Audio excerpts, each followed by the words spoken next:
বাবা গো মা গো, আমার মাথাটা ফেটে গেল। এই, চুপ করুন। এভাবে ষাঁড়ের মতো চেঁচাচ্ছেন কেন? আপনি যখন উপর থেকে নামছিলেন তখন দেখতে পাননি আমি নিচ থেকে উপরে উঠছি? আপনার চোখগুলো কোথায় ছিল? আমার চোখ কপালে ছিল, আপনার চোখ কোথায় ছিল? আপনি দেখতে পাননি যে আমি নামছি? তাহলে আপনি কেন ইচ্ছে করে আমার সঙ্গে ধাক্কা খেয়েছেন আর আমার মাথাটা ফাটিয়ে দিয়েছেন? জানেন আমার মাথায় কতটা ব্যথা করছে? এত কিছু জানার তো আমার কোনো প্রয়োজন নেই। আপনি ইচ্ছে করেই আমার সঙ্গে এরকমটা করেছেন। সুন্দর ছেলেদের দেখলেই গায়ে পড়ে কথা বলতে ইচ্ছে করে, তাই না? চুপ করেন। আপনি একদম বেয়াদবের মতো কথা বলবেন না। আমার বাড়িতে আমি কি করব না করব সেটা আমার ব্যক্তিগত ব্যাপার। আপনি কেন এখানে এসেছেন সেটাই বলুন। ও তাই নাকি? আচ্ছা ঠিক আছে ম্যাডাম, তাহলে আপনিও জেনে রাখুন আপনাদের বাড়ির থার্ড ফ্লোর আমি ভাড়া নিয়েছি। আশা করি আপনি আপনার উত্তর পেয়ে গেছেন। এবার দয়া করে আমার পথ ছাড়ুন। আপনার সঙ্গে ফালতু প্যাচাল করার কোনো সময় আমার হাতে নেই। ও, তাই নাকি? আচ্ছা ঠিক আছে, দাঁড়ান তাহলে। আমি আজকে আব্বুর সঙ্গে কথা বলে আপনাকে বাড়ি থেকে বের করে দেবার ব্যবস্থা করছি। আপনার মতো বেয়াদব মার্কা ছেলের এই বাড়িতে কোনো জায়গা হবে না, বুঝতে পেরেছেন? এক্সকিউজ মি ম্যাডাম, সেটা করে কোনো লাভ হবে না, কারণ আমি আপনার বাবার কাছ থেকে 2 বছরের জন্য এগ্রিমেন্ট পেপার সাইন করিয়ে নিয়েছি। কারণ আমি খুব ভালো করেই জানি ঢাকা শহরের বাড়িওয়ালারা একটু অন্যরকম টাইপের হয়। তাই আমি 2 বছরের ফুল পেমেন্ট করে যাতে পার্মানেন্টলি 2 বছর এই বাড়িতেই থাকতে পারি, তার জন্য এগ্রিমেন্ট পেপারে সাইন করিয়েছি। ঠিক আছে, চিন্তা করার কিছুই নেই। আমি আমার আব্বুকে দিয়ে আপনার সমস্ত টাকা ফিরিয়ে দেব এবং আপনাকে এই বাড়ি থেকে বের করে দেওয়ার বন্দোবস্ত করব। কোনো দিন আমি আমাদের বাড়িতে থাকতে দেব না, বুঝতে পেরেছেন? ঠিক আছে, আপনি চেষ্টা তো করতেই পারেন, কিন্তু কতটা সফল হবেন সেটা আমি বলতে পারছি না। কারণ আমি কখনোই কাঁচা কাজ করি না যাতে আমাকে পরে পস্তাতে হয়। সো আপনার যা ইচ্ছা আপনি তাই করেন। আমি গেলাম। এই বলে রাজ সেখানে আর এক মুহূর্ত দেরি না করে সোজা নিজের ফ্ল্যাটে চলে আসলো আর রুম গোছাতে শুরু করলো। তখনই হঠাৎ তার আম্মু তাকে ফোন দিল। সে ফোনটা রিসিভ করে তার আম্মুকে রাগ দেখাতে শুরু করলো। তোমাদেরকে আমি আগেই বলেছিলাম আমি এই বাড়িতে ভাড়া নেব না। আমরা আমার কেমন যেন মনে একটু সন্দেহ হচ্ছিল। আর এখন বাসায় ঢোকা মাত্রই বাড়িওয়ালার মেয়ের সঙ্গে আমার ঝগড়া লেগে গেল। মেয়েটা একদম ঝগড়াটে। আমরা এখানে থাকবো না। আরে বাবা, এসব তুই কি বলছিস? তোর কি মাথা খারাপ হয়ে গেছে নাকি? আমরা 2 বছরের ফুল টাকা অ্যাডভান্স করে দিয়েছি। আর তুই তো ঝামেলা হবে বলে এগ্রিমেন্টও বাড়িওয়ালাকে সাইন করিয়ে নিয়েছিস। তাহলে এখন আর এসব কথা বলে কি লাভ? আমি কোনো কিছু জানি না, আর জানতেও চাই না। শুধু এই বাড়িতে থাকবো না এটাই জানি। তুমি কালকে এখানে চলে এসো আর বাড়িওয়ালার সঙ্গে কথা বলো আমাদের টাকা ফেরত দিয়ে দিতে। আমরা এখান থেকে চলে যাব। আচ্ছা বাবা, ঠিক আছে। তুই মাথা গরম করিস না। আমি দেখছি কি করা যায়। আজকের দিনটা তুই একটু মানিয়ে নে। আমরা তো কাল সকালে হলেই চলে আসছি। তোকে এত চিন্তা করতে হবে না। আজ তো তোর ছোট বোনের কলেজে একটু কাজ ছিল। এটা শেষ হয়ে যাবে। আমরা কাল সকালেই চলে আসবো। ঠিক আছে, তাড়াতাড়ি চলে এসো। আমার এখানে থাকতে একদম ভালো লাগছে না। বাড়িতে ঢোকা মাত্রই ফাজিল মার্কা মেয়েটার সঙ্গে ঝগড়া বেঁধে গেল। জানি না পরবর্তী দিনগুলো কিভাবে যাবে। বলতে বলতে রাজ ফোনটা কেটে দিলে অপরদিকে আনিশা ততক্ষণে ভার্সিটিতে পৌঁছে গেছে। ভার্সিটিতে আসতেই তার বান্ধবী তাকে জিজ্ঞেস করলো। কি ব্যাপার দোস্ত? কি হয়েছে? তোকে এরকম রাগান্বিত দেখাচ্ছে কেন? রাস্তায় কি কারোর সঙ্গে ঝামেলা করেছিস নাকি? আরে না ভাই, আমি কেন রাস্তায় কারোর সঙ্গে ঝামেলা করতে যাব? ঝামেলা তো হয়েছে আমাদের বাসায়। তুই তো জানিস আমাদের বাসায় থার্ড ফ্লোর ভাড়া দেওয়ার কথা চলছিল। আব্বু এরকম একটা বেয়াদব মার্কা ছেলেকে ওই ফ্লোরে ভাড়া দিয়েছে, সেটা আমি ভাবতেই পারছি না।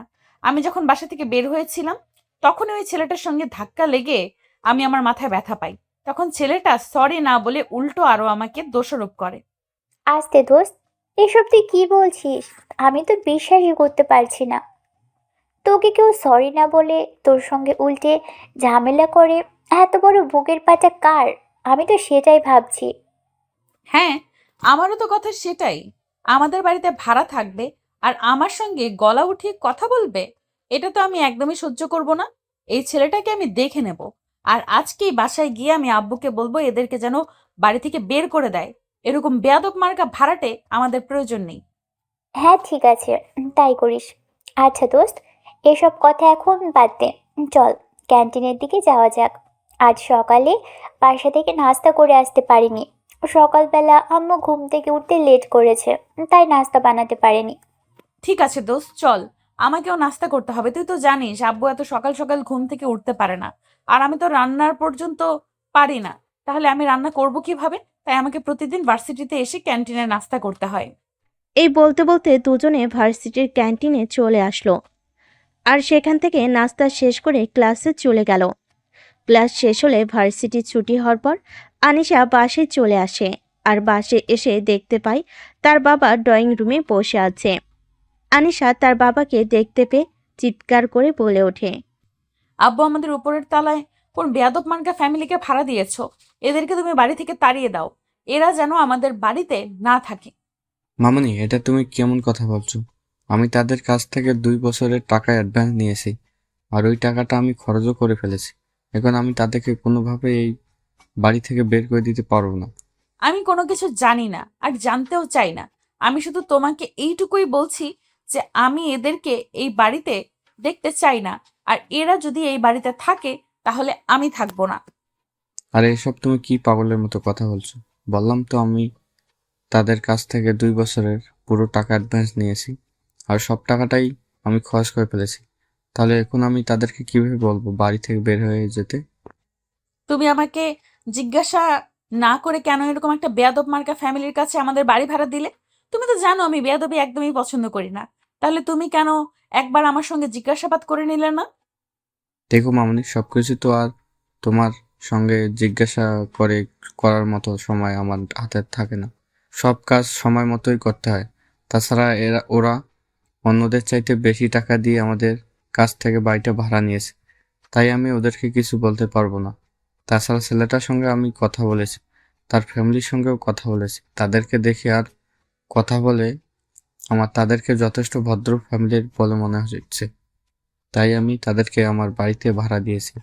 ঠিক আছে, তাহলে তুমি তোমার ভাড়াটিয়াদের নিয়ে এই বাড়িতে থাকো। আমি এই বাড়িতে থাকবো না। আমি কালকেই হোস্টেলে চলে যাব। এগুলো কেমন ধরনের কথা? আমি সেটাই বুঝতে পারছি না। তুমি হোস্টেলে চলে যাবে? তোমার পড়াশোনার খরচ কে দেবে? হোস্টেলের খরচ কে দেবে? তুমি তো জানোই আমি কোনো চাকরি করতে পারি না। চাকরি ছেড়ে দিয়েছি অনেক বছর। এই মুহূর্তে আমার পড়াশোনা আর হাত খরচ চালানোর জন্য আমি বাড়িটা ভাড়া দিয়েছি। তুমি এরকম কথা বলো তাহলে তো চলবে না। আনিশা তখন তার আব্বুকে আর কোনো কথা না বলে নিজের রুমে চলে গেল আর বিছানায় শুয়ে মোবাইল টিপতে লাগলো। এদিকে তখনই হঠাৎ কেউ দরজার কলিং বেল বাজাতে লাগলো। অনেকক্ষণ ধরে কলিং বেল বাজাচ্ছে কিন্তু কেউ দরজা খুলছে না। আনিশা মনে মনে ভাবলো হয়তো তার আব্বু ঘুমিয়ে পড়েছে, তাই সে নিজে গিয়ে দরজা খুলল। আর দরজা খুলতেই সে তার সামনে রাজকে দেখতে পেল আর বলতে লাগলো, কি ব্যাপার? কি সমস্যা আপনার? আপনি আবার এখানে এসেছেন কেন? আপনার সঙ্গে নয় মিস শাকচুন্নি, আমি আঙ্কেলের সঙ্গে দেখা করতে এসেছি। আঙ্কেলের সঙ্গে একটু কথা বলার আছে, যদি আঙ্কেলকে ডেকে দেন তাহলে উপকার হয়। আব্বুর সঙ্গে এখন কথা বলতে পারবেন না। আব্বু হয়তো ঘুমাচ্ছে। আপনি এখন চলে যান। কাল যখন আমি বাসায় না থাকবো তখন আব্বুর সঙ্গে কথা বলতে আসবেন। আর একটা কথা আপনাকে বলে দিচ্ছি, বাড়িতে থাকছেন ভালো কথা, কিন্তু আমার সামনে আসবেন না। আপনার সামনে আসার কোনো ইচ্ছে আমার নেই। আপনি নিজেকে একটু গুটিয়ে রাখবেন যেন আপনি আমার সামনে না চলে আসেন। বুঝতে পারছেন মিস ডায়না? এত কিছু জানা বোঝার কোনো দরকার আমার নেই। আপনি আমার সামনে আসবেন না, আমার সেটাই জানি। সরি ম্যাডাম, যেহেতু একই বাড়িতে থাকছি তাই কখন সামনে পড়ে যাই সেটা তো বলতে পারছি না। তাই আপনাকে বলে দিলাম যেন আপনি নিজেই সতর্ক থাকেন আর আমার সামনে না পড়েন। বাই দ্য ওয়ে ম্যাডাম, আপনার নামটা তো জানা হলো না। আমি কি আপনার নামটা জানতে পারি? কেন? আমার নাম জেনে আপনার কি লাভ? লাভ লস তো সেরকম হিসাব করিনি আমি। তবে একই বাড়িতে যখন থাকি তখন আপনার সঙ্গে তো আমার কোনো দরকার থাকতেই পারে, তাই নামটা জেনে রাখলে ভালো হতো। নাম ধরে ডাকতে পারতাম। আমার নাম আনিশা, আনিশা রহমান। এরপর আশা করি অন্য কিছু জিজ্ঞেস করবেন না। আর আপনি অন্য কিছু জিজ্ঞাসা করলেও আমি আপনার কথার কোনো উত্তর দিব না। না, অন্য কিছু জিজ্ঞাসা করার কোনো প্রয়োজন নেই, কারণ আমি তো আপনাকে বিয়ে করছি না যে আপনার 14 গোষ্ঠী সম্পর্কে জানতে যাব। বিয়ে, আর তাও আবার তোর মতো বেয়াদব মার্কা ছেলেকে? সেটা তুই ভাবলি কি করে? চুপচাপ এখান থেকে চলে যা বলছি। আমার মেজাজ খারাপ করিস না। আমার মেজাজ খারাপ করলে কিন্তু আমি উচ্চ লেভেলে বেয়াদব হয়ে যাই।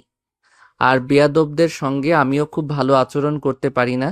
সো ম্যাডাম, এসব কথা বলে কোনো লাভ নেই। যাই হোক ম্যাডাম, আমি এখন আসছি। আর একটা কথা, আঙ্কেল ঘুম থেকে উঠলে বলে দেবেন আমি ওনার সঙ্গে দেখা করতে এসেছিলাম। আমি পারবো না।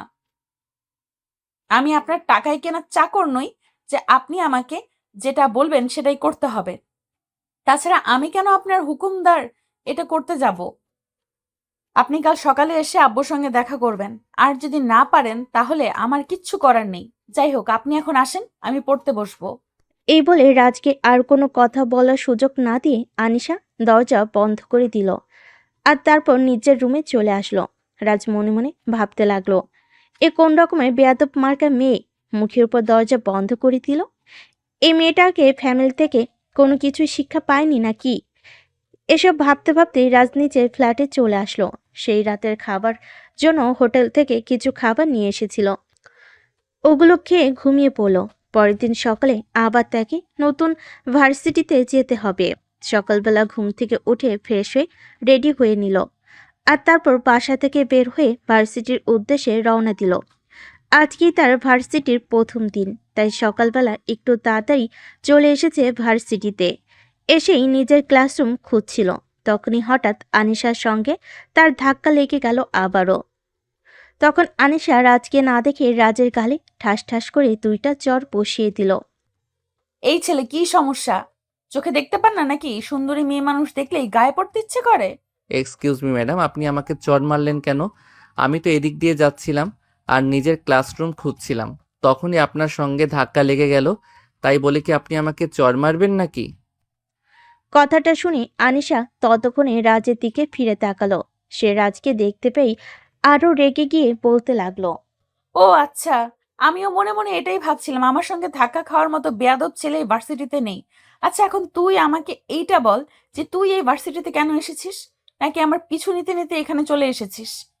ভদ্রভাবে কথা বলেন। আমি এতটা অভদ্র ফ্যামিলির ছেলে নই যে আপনার মতো একটা মেয়ের পিছনে নিতে ভার্সিটিতে চলে আসব। আমি যথেষ্ট ভালো ফ্যামিলিতে বড় হয়েছি। আর একটা কথা, আমি এই ভার্সিটিতে নতুন ভর্তি হয়েছি। আমি কেন আপনার পেছন নিতে নিতে ভার্সিটিতে আসব? ও আচ্ছা, তাই নাকি?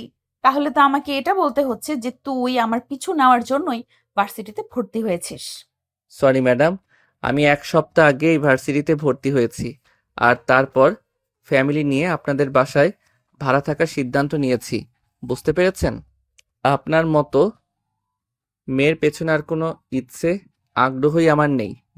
তোর মতো ছেলের সঙ্গে কথা বলারও কোনো ইচ্ছে আমার নেই। এখন চুপচাপ আমার সামনে থেকে সরে পড়।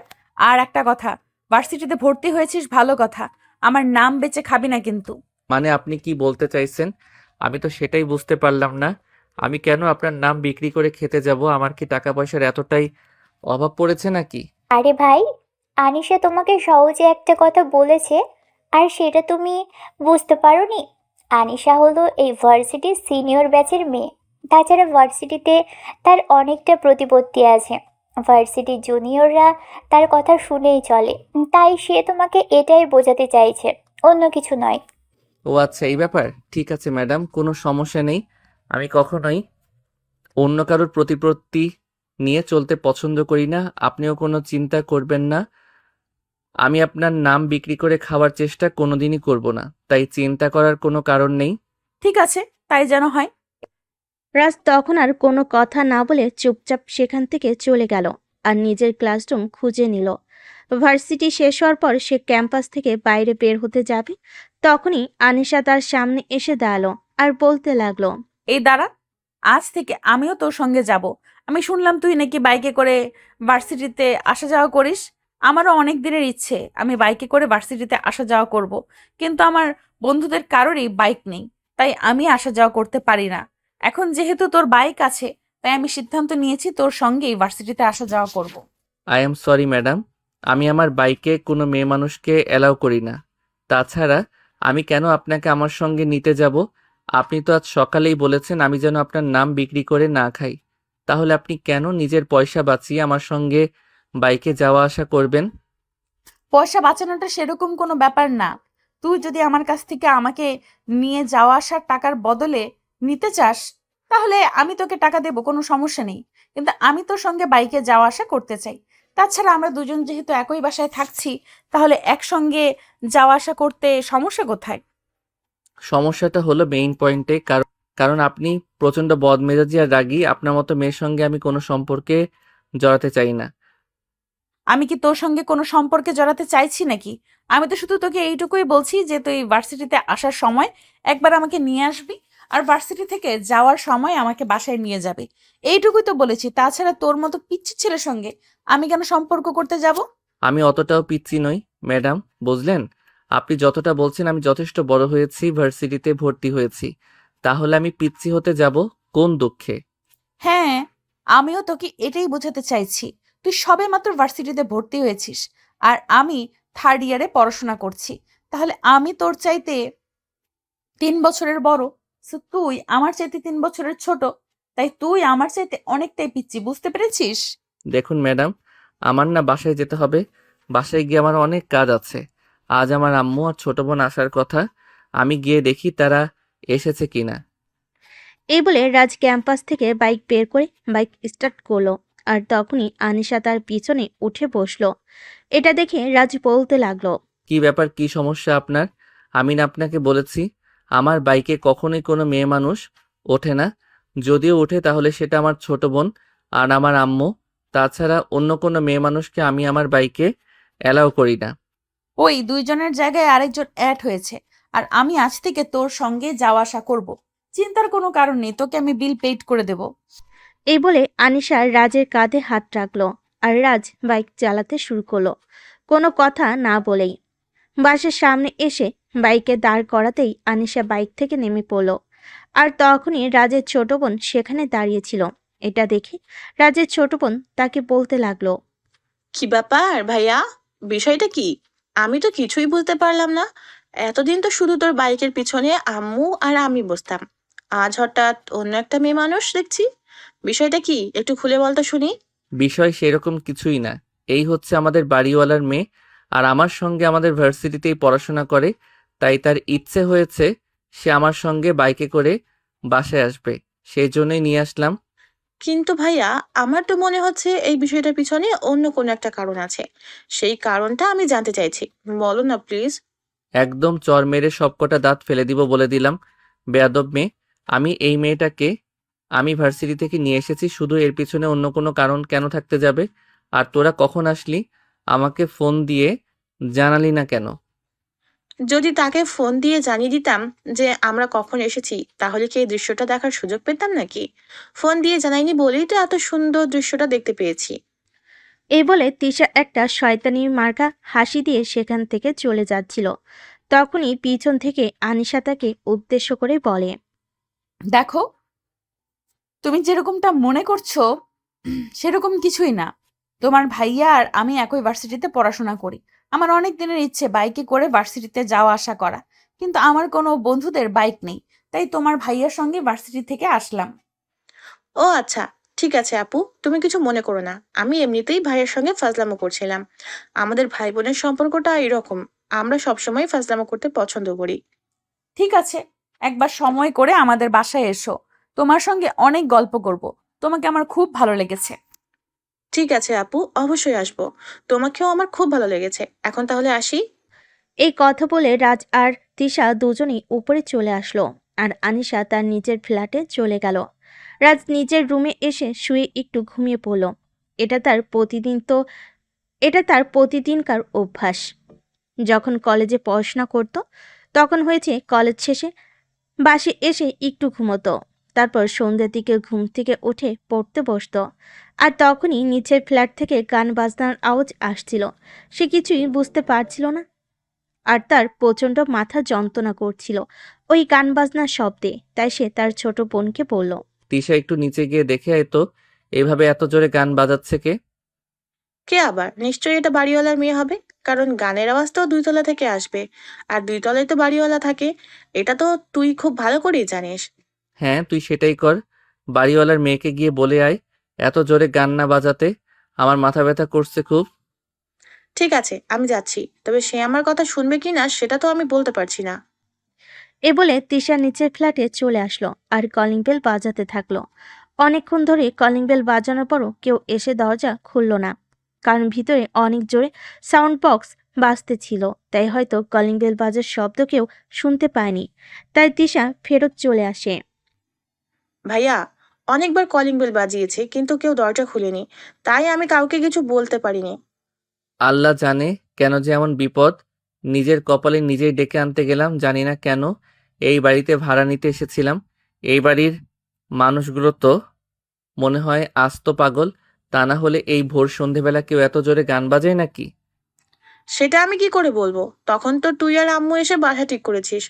এখন তো আর কোনো কথা বলে লাভ নেই, কারণ তুই অলরেডি 2 বছরের ভাড়ার টাকা পেমেন্ট করে দিয়েছিস। হ্যাঁ, সেই জন্যই তো সমস্যায় পড়ে গেছি। তা না হলে আমি এই বাড়িতে একদমই থাকতাম না। আমার এসব কিছু একদমই ভালো লাগছে না। তিশা তখন কোনো কথা না বলে নিজের রুমে চলে আসলো আর দরজা বন্ধ করে জানালা লাগিয়ে দিয়ে পড়তে বসে গেল। কিন্তু অনেক জোরে গান বাজতেছিল, তাই গানের শব্দ রুমেই আসছিল। এদিকে উচ্চ শব্দের গান বাজনাই রাজের প্রচণ্ড মাথা ব্যথা করছে। সে আর কোনোভাবেই ঠিক থাকতে পারল না। তাই সে নিচের ফ্ল্যাটে চলে আসলো আর কলিং বেল বাজাতে শুরু করলো। প্রায় 10 মিনিট পর আনিশা এসে দরজা খুলে দিল আর রাজকে দেখতে পেয়ে বলল, কি ব্যাপার, কি হয়েছে? তুমি হঠাৎ এখানে কেন? আপনি আগে আপনার সাউন্ড বক্স বন্ধ করে আসুন, তারপর আপনাকে বলছি। হ্যাঁ, এবার বল কি হয়েছে। আচ্ছা, আপনি কি শয়তানের বংশধর নাকি? এই ভোর সন্ধেবেলা কেউ এভাবে গান বাজনা বাজায় নাকি? তাছাড়া এখন তো পড়তে বসার সময়। আপনি পড়তে না বসে এত জোরে গান বাজনা বাজাচ্ছেন কেন? আমি নাচতে অনেক পছন্দ করি, তাই নাচ প্র্যাকটিস করছিলাম। কেন, আপনার আবার কি সমস্যা হলো? উচ্চ শব্দে আমার মাথায় ব্যথা করে, তাই খুব মাথা ব্যথা করছে। আমি আমার বোনকে একটু আগে পাঠিয়েছিলাম, কিন্তু অনেকবার কলিং বেল চাপ দেওয়ার পরও কেউ দরজা খুলেনি। তাই আমার বোন কোনো কিছু করতে না পারে এখান থেকে চলে গেছে। তাই আমি নিজেই চলে আসলাম আপনার সঙ্গে কথা বলতে। আপনার সমস্যায় তো আমার কিছুই যায় আসে না। আমি তো আমার মতন করেই আমার কাজ করব। আমি নাচতে পছন্দ করি, আর সামনেই ভার্সিটি প্রোগ্রাম আছে, সেখানেও আমার নাচতে হবে। তাই এখন যদি আমি প্র্যাকটিস না করি তাহলে তো ভার্সিটির প্রোগ্রামে ভালো করে নাচতে পারবো না। আরে ম্যাডাম, আপনি নাচানাচি করবেন সে তো বেশ ভালো কথা। আপনি আস্তে আস্তে মোবাইলে গান বাজিয়ে নাচানাচি করেন, কিন্তু সেটা না করে এত জোরে কেন? কারণ বাড়িটা আমার, তাই বাড়িতে কিভাবে কি করব সেটা আমার ব্যাপার। কারণ বাড়িটা আমার, আমার বাড়িতে আমি কি করব আর কিভাবে করব সেটা একান্তই আমার ব্যক্তিগত ব্যাপার। এ ব্যাপারে আমি কারো কাছ থেকে কোনো রিকোয়ারমেন্ট শুনতে চাই না। এক্সকিউজ মি ম্যাডাম, আপনি দয়া করে এটা ভুলে যাবেন না যে আপনাদের বাড়িতে আমি টাকা দিয়েই ভাড়া থাকি, এমনি এমনি থাকি না, বুঝতে পেরেছেন? আপনারা যদি ভাড়াটিয়ার সুবিধা অসুবিধাগুলি বুঝতে না পারেন তাহলে আপনাদের বাড়িতে আমি কেন পৃথিবীর কোনো ভাড়াটিয়ায় থাকবে বলে তো আমার মনে হয় না। বাড়িটা যদি পুরো ফাঁকা থাকে তাহলেই আমার ভালো লাগে। বাড়িতে কোনো ভাড়াটিয়া থাকুক সেটা আমিও চাই না, কিন্তু আমার বাবা জোর করে ভাড়াটিয়াদের তুলে আনে। তাই তো আমি এই কাণ্ডগুলো করে থাকি, যাতে ভাড়াটিয়ারা আমার অত্যাচারে অতিষ্ঠ হয়ে এই বাড়ি থেকে চলে যায় আর বাড়িটা পুরো ফাঁকা থাকে। সারা বাড়িতে শুধু আমার রাজত্ব চলে। ঠিক আছে, বুঝতে পেরেছি। আপনার সঙ্গে কোনো কথা বলে লাভ হবে না, আপনি চলুন আমার সামনে থেকে। আমি আপনার বাবার সঙ্গে কথা বলছি। এই বলে রাজ আনিশাকে ধাক্কা দিয়ে ফেলে দেয় আর সোজা আনিশার বাবার রুমে চলে যায়। আনিশার বাবার রুমে গিয়ে দেখতে পাই আনিশার বাবা গল্পের বই পড়ছেন। তখন তিনি রাজকে দেখতে পেয়ে বলেন, কি ব্যাপার বাবা, হঠাৎ তুমি আমার ঘরে কেন? কিছু হয়েছে নাকি? কি হয়নি সেটাই আপনি আমাকে জিজ্ঞাসা করেন। আপনার মেয়ে এত জোরে সাউন্ড বক্স বাজাচ্ছে নিজের নাচ রিহার্সেল করার জন্য। এদিকে আমি একদমই উচ্চ শব্দ পছন্দ করি না। তাছাড়া উচ্চ শব্দে আমার প্রচণ্ড মাথা যন্ত্রণা করে, তাই আমি সেটা আপনার মেয়েকে বলতে এসেছিলাম। আর আপনার মেয়ে উল্টে আমাকে আরো 5টা কথা শুনিয়ে দিল। আসলে বাবা, আমার মেয়েটা এরকম একটু রাগী আর বহুত মেজাজি, কিন্তু তুমি কোনো চিন্তা করো না, আমি আমার মেয়েকে বুঝিয়ে বলবো। আর এটাও বলবো যে যেন আর এত জোরে সাউন্ড বক্স না বাজায়। হ্যাঁ আঙ্কেল, যেদিন থেকে আপনাদের বাড়িতে এসেছি সেদিন থেকে আপনার মেয়েকে দেখছি একটা না একটা ঝামেলা করবেই। তাই আমি আপনাকে শেষবারের মতো বলতে এসেছি, আপনি যদি আপনার মেয়েকে থামাতে না পারেন তাহলে হয়তো আমাকে এই বাড়ি ছেড়ে চলে যেতে হবে, কারণ আপনার মেয়ের এসব বিশৃঙ্খলা আর সহ্য করা যাচ্ছে না। ঠিক আছে বাবা, তুমি কোনো চিন্তা করো না। আমি আজকেই আমার মেয়ের সঙ্গে কথা বলবো এবং যাতে তোমাদের কোনো সমস্যা না হয় সে ব্যাপারে আমি যথেষ্ট সচেতন থাকবো। রাজ তখন কোনো কথা না বলে আনিশার ফ্ল্যাট থেকে বের হয়ে নিজের ফ্ল্যাটে চলে গেল। আর এদিকে কিছুক্ষণ পর আনিশার আব্বু আনিশাকে নিজের রুমে ডেকে নিলেন আর বললেন, আনিশা দেখো, তুমি এরকম বেয়াদবের মতো একদম আচরণ করবে না। অনেক কষ্ট করে এইটা ভাড়াটিয়াও জোগাড় করছি, তা না হলে তো এই ফ্ল্যাট পুরো খালি পড়ে থাকতো। তুমি এরকম কেন করছো বলো? ছেলেটা উচ্চ শব্দে মাথা যন্ত্রণা করে, তাই তোমাকে বলতে এসেছিল, কিন্তু তুমি সেটা না করে ছেলেটার সঙ্গে খারাপ আচরণ কেন করছো? আমি তার সঙ্গে খারাপ আচরণ করতে যাব কোন দুঃখে? সামনে তো আমার ভার্সিটিতে প্রোগ্রাম আছে, তাই আমি আমার নাচের রিহার্সেল করছি। এতে যদি তার সমস্যা হয় তাহলে আমি কি করতে পারি? তুমি নাচের রিহার্সাল করছো সেটা বেশ ভালো কথা, কিন্তু তাই বলে এত জোরে সাউন্ড বক্স বাজাতে হয় নাকি? তুমি তো সাউন্ড কমিয়েও নাচের রিহার্সাল করতে পারো। আমারও তো এতে সমস্যা হয়, তুমি তো জানো উচ্চ শব্দ আমারও সহ্য হয় না। ঠিক আছে, নেক্সট টাইম থেকে আমি এত জোরে সাউন্ড করব না। এ বলে আনিশা তার বাবার রুম থেকে বের হয়ে নিজের রুমে চলে গেল। আর বিছানায় বসে বসে ভাবতে লাগলো, এই ছেলেটাকে যেভাবে হোক একটু জব্দ করতে হবে। ছেলেটার এত বড় সাহস, এই বাড়িতে আসা মাত্রই আনিশার আব্বুর কাছে আনিশার নামে নালিশ করে। এই সাহস আজ পর্যন্ত কারোর হয়নি। যেভাবেই হোক এই ছেলেটাকে একটু উচিত শিক্ষা দিতে হবে। এই ভাবতে ভাবতে পরের দিন সকালবেলা আনিশা ভার্সিটিতে চলে আসে। আর তখনই আনিশার ক্লাসমেট একটা ছেলে আনিশার কাছে আসে আর বলে, দোষ, একটা প্রবলেমে পড়েছি। তুই কি আমার একটু সহযোগিতা করতে পারবি? আমি তোর বন্ধু। আমি তোর যে কোন সমস্যায় আমি তোর বন্ধু, আমি তোকে যে কোনো সমস্যায় সহযোগিতা করতেই পারি। এখন ঝামেলা না করে বল কি হয়েছে। দোষ, আসলে ফার্স্ট ইয়ারের একটা মেয়েকে আমার পছন্দ হয়েছে, কিন্তু মেয়েটা একটু রাগী টাইপের। তাই আমি মেয়েটাকে আমার মনের কথা বলতে পারছি না। তুই যদি এই ব্যাপারে আমাকে সহযোগিতা করতে। ঠিক আছে, কোনো সমস্যা নেই। আমি তোকে এতে পারি, সাহায্য করব, কিন্তু আমার একটা শর্ত আছে। আমি যদি ওই মেয়েটাকে তোর সঙ্গে প্রেম করাতে রাজি করে দিই তাহলে আমাকে 5 স্টার নিয়ে খাওয়াতে হবে।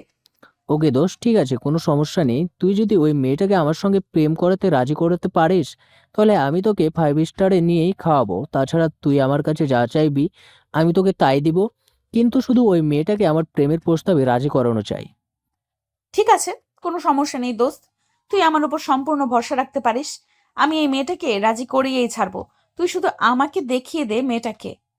ঠিক আছে দোষ, তুই চল আমার সঙ্গে, আমি তোকে এক্ষুনি দেখিয়ে দিচ্ছি মেয়েটাকে। কিন্তু প্লিজ দোষ, যেভাবে পারিস ওই মেয়েটাকে আমার সঙ্গে রিলেশনে করাতে রাজি করাবি। কিন্তু মেয়েটাকে আমার খুব পছন্দ হয়েছে, তাই আমি মেয়েটার সঙ্গে রিলেশন করতে চাই। এ বলে রাকিব আনিশাকে নিয়ে ক্যাম্পাসে চলে আসলো। আর ক্যাম্পাসে বসে থাকা একটা মেয়ের দিকে ইশারা করে, মেয়েটাকে দেখালো। আর তখনই আনিশা দেখতে পেল ওই মেয়েটার সঙ্গে রাজ বসে আছে। তাই সে রাকিবকে বলল, ঠিক আছে দোষ, তাহলে মেয়েটাকে আমার প্রস্তাবে রাজি করিয়ে দেখ। আর তুই যদি রাজি করাতে পারিস তাহলে তো আমি তোকে বললাম, তোকে আমি 5 স্টারে নিয়ে গিয়ে খাওয়াবো। তুই যা খেতে চাইবি আমি তোকে তাই খাওয়াবো। দোস্ত, তুই কোনো চিন্তা করিস না, ভেবে নে তোর কাজ হয়ে গেছে। এই কথা বলে আনিশা সেখান থেকে সোজা রাজ আর ওই মেয়েটার মানে রাকিবের পছন্দের মেয়েটা যেখানে বসেছিল সেখানে চলে গেল। আর তখনই রাজ তাকে দেখতে পেয়ে বলল, কি ব্যাপার, আপনি এখানে কেন? তোর সঙ্গে আমার একটু দরকারি কথা আছে। তুই আমার সঙ্গে একটু সাইডে আয়, আমি তোর সঙ্গে এক্ষুনি একটু কথা বলতে চাই। আপনি দেখতে পাচ্ছেন না আমি আমার বান্ধবীর সঙ্গে একটা গুরুত্বপূর্ণ বিষয় নিয়ে আলোচনা করছি। আমি এখন আপনার সঙ্গে যেতে পারবো না, আপনি এখন আসতে পারেন। শোন, এই ভার্সিটিতে এখনো পর্যন্ত এমন কোনো ছেলে মানুষ আসেনি যে আমার চোখে চোখ রেখে কথা বলতে পারে, আর তুই কিনা আমার মুখে মুখে তর্ক করছিস। তো এক্ষুনি এখান থেকে ওঠ আর আমার সঙ্গে একটু এদিকে আয়, আমি তোর সঙ্গে পার্সোনালি কথা বলতে চাই। আমি বললাম না আমি আপনার সঙ্গে কথা বলতে চাই না। আমি এখানে আমার বান্ধবীর সঙ্গে একটা গুরুত্বপূর্ণ বিষয় নিয়ে আলোচনা করছি, তাই আমি এখন আপনার সঙ্গে যেতে পারবো না। আপনি এখন আসতে পারেন। কিন্তু আনিশা সেই কথা মেনে সেখান থেকে চলে আসার মতো মেয়ে নয়। তাই সে তখনই রাজের শার্টের কলার ধরে ফেলল।